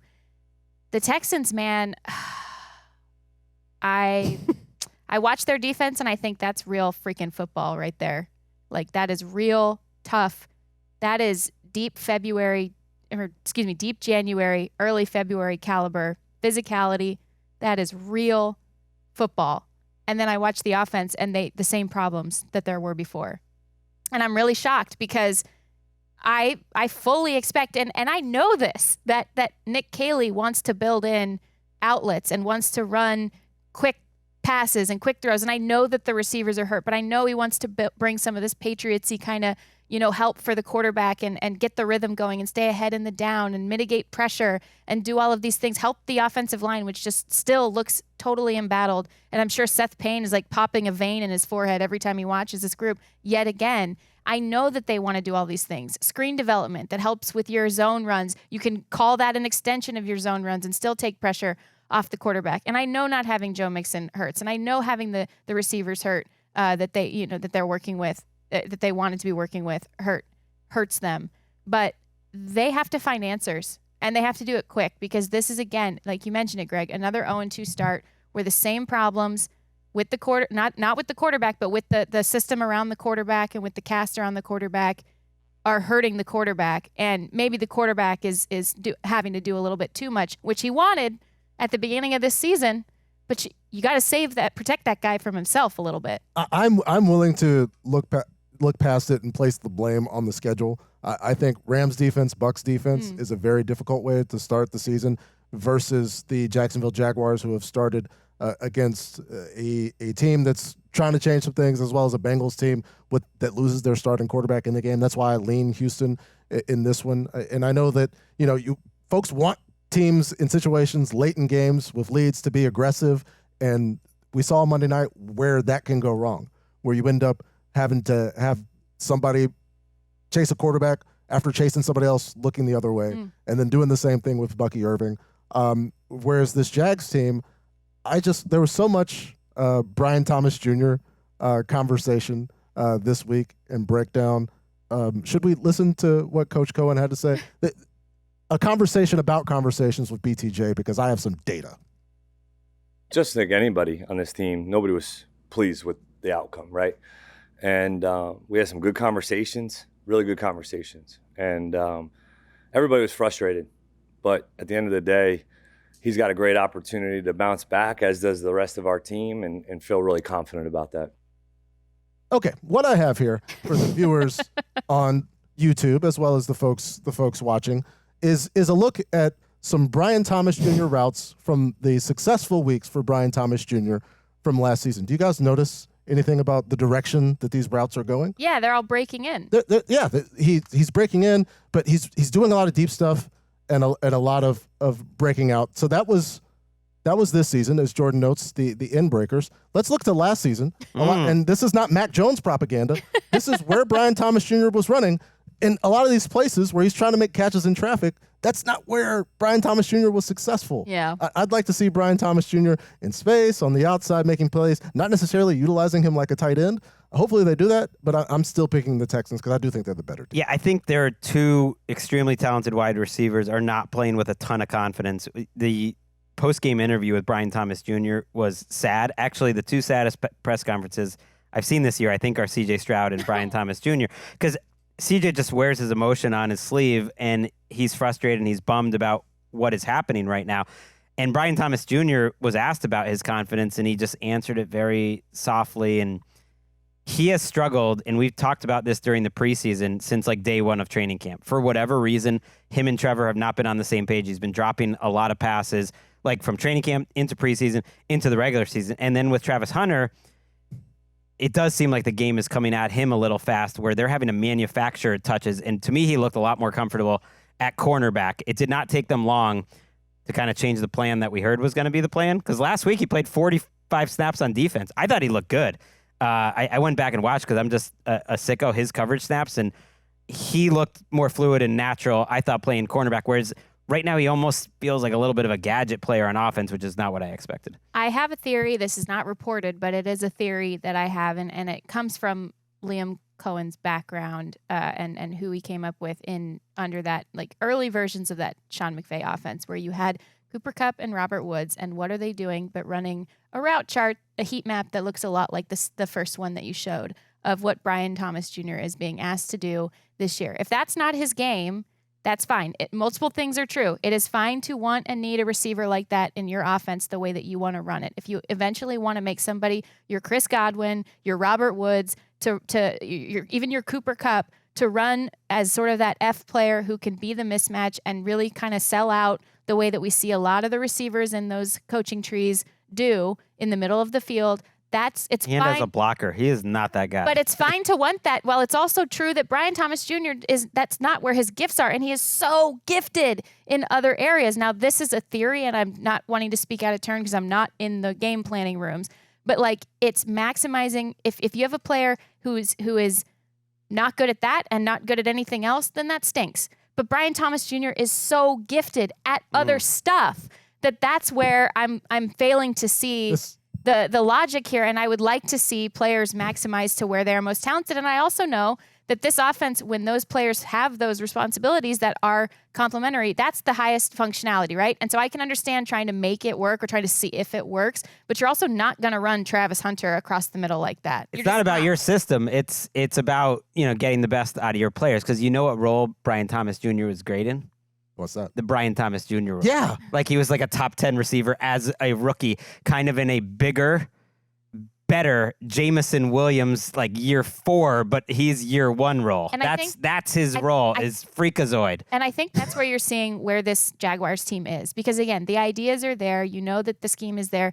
But if it's a square peg, round hole situation with a receiver who, like I said, is very gifted in other areas and can build confidence back in other areas, it is a sign that shows this team still has some building to do. They still need to build out their receiving core. They still need to build out the layers in the passing game that Liam Cohen does want to have. And like I said, all of this is just a theory, but I feel like it's them trying to place players into things that they know work. It's just you don't quite have the full a couple seasons of drafting, even 2 seasons of drafting to be able to make that happen. And weirdly, throws to all the other receivers they are incredibly effective. Yeah. Parker Washington's killing it. Yes. De'Ami Brown's killing it, except for dropping a touchdown that would have probably won the game. And Brenton Strange is killing it. So the running game seems very cohesive. I think it gives them a chance. I'm leaning Texans as well. Yeah. So, which ultimately means in our other show, Cynthia will beat us on a random last-second Travis Etienne touchdown. Let's go to our final game in the AFC, where the Tennessee Titans and the number 1 overall pick Cam Ward are playing host to the 2-0 Indianapolis Colts, who are favored by 4.5 points. The over-under is 43.5. Tom McCarthy, Ross Tucker, and Amanda Balionis, our dear friend, is Friend of the on show. the call. Yes, a friend of the show. Greg, does Dimes do it again? I think so. I think this is the right He's matchup coming for him. quarterback island, Greg. That would be crazy. But if he plays like this for a couple more weeks, yeah. I mean, he is helping to define the position so far with big time throws. Now, he has one of the highest rates of like throwing to his first read in the league, which is not shocking. If you're watching these games, they are scheming up good plays. But what I think's gotten lost is so many of his great plays have been under pressure. Is that sustainable? I don't know, but he's dropped some dimes. If you watch the very first play of last week's game, it was one of the best throws I think Daniel Jones has made. Under pressure, moving to his left, like find Josh Downs down the field while Zach Allen is like digging into his chest. And that's like a soft layered throw. That's one aspect of what Daniel Jones is doing well. On his very last throw of the game, 3rd and 6, gotta have it. Under pressure, again, he hits Tyler Warren in stride to get the first down. For some reason, Shane Steichen decided to stop playing football at that point. It should have cost them the game. It was the worst coaching move of the week. I'm sick of like results deciding how we look at it. It was an insane turtling up of Shane Steichen at that moment. But you know what? I look at that 3rd and 7 and think that is growth from Daniel Jones. And ultimately, like I am trusting all the people around him, the system, the organization, the players around him to carry him this week. Dimes has killed the blitz this season. Right. The Tennessee Titans are one of the lowest blitz rate teams in the NFL. There's familiarity here with the Shane Steichen situation. I'm feeling good about Cam Ward getting his first win. Ooh. So yeah, I heard the Survivor music, Greg. I thought you might be willing to lock up the Colts here. Quarterback island music. Oh, that was. It's pretty much the same music, but I'm glad you brought that up. I was going to save it for the end of the show. I did forget to pick a Survivor team this week. It's not the Indianapolis Colts. The idea, it's in the name, is to survive and advance, to just keep going. And so I'm taking the team playing the Browns once Why again were you this looking week. at me when you were It's the Green explaining? Bay Packers. No, I've loved your picks. Last 2. It now shows me you're taking it seriously. But I'm taking the Packers. I am not taking the Colts. I could see that happen. That is very much a week 3 result. Like Titans getting their first win, Colts coming back to earth, even if I'm not ready to pick it. First of all, I've always taken this Survivor picks thing seriously. Just want to put that again on the record. You told me you didn't care at one point. You can't prove that also. So Patrick, I like the idea of like I think way friskier than we thought they would be. Tennessee overall team. We knew Cam Ward was going to be good. We hoped he would be good. He's even better, I think, than a lot of people on the outside were expecting, but he's been doing all of this stuff since college. So we kind of saw it coming. He looks awesome. His line does not that could be a difference maker for him. But I also think that the Titans defense, which has looked creditable over the course of the first 2 games, where they are deeply susceptible is against the run.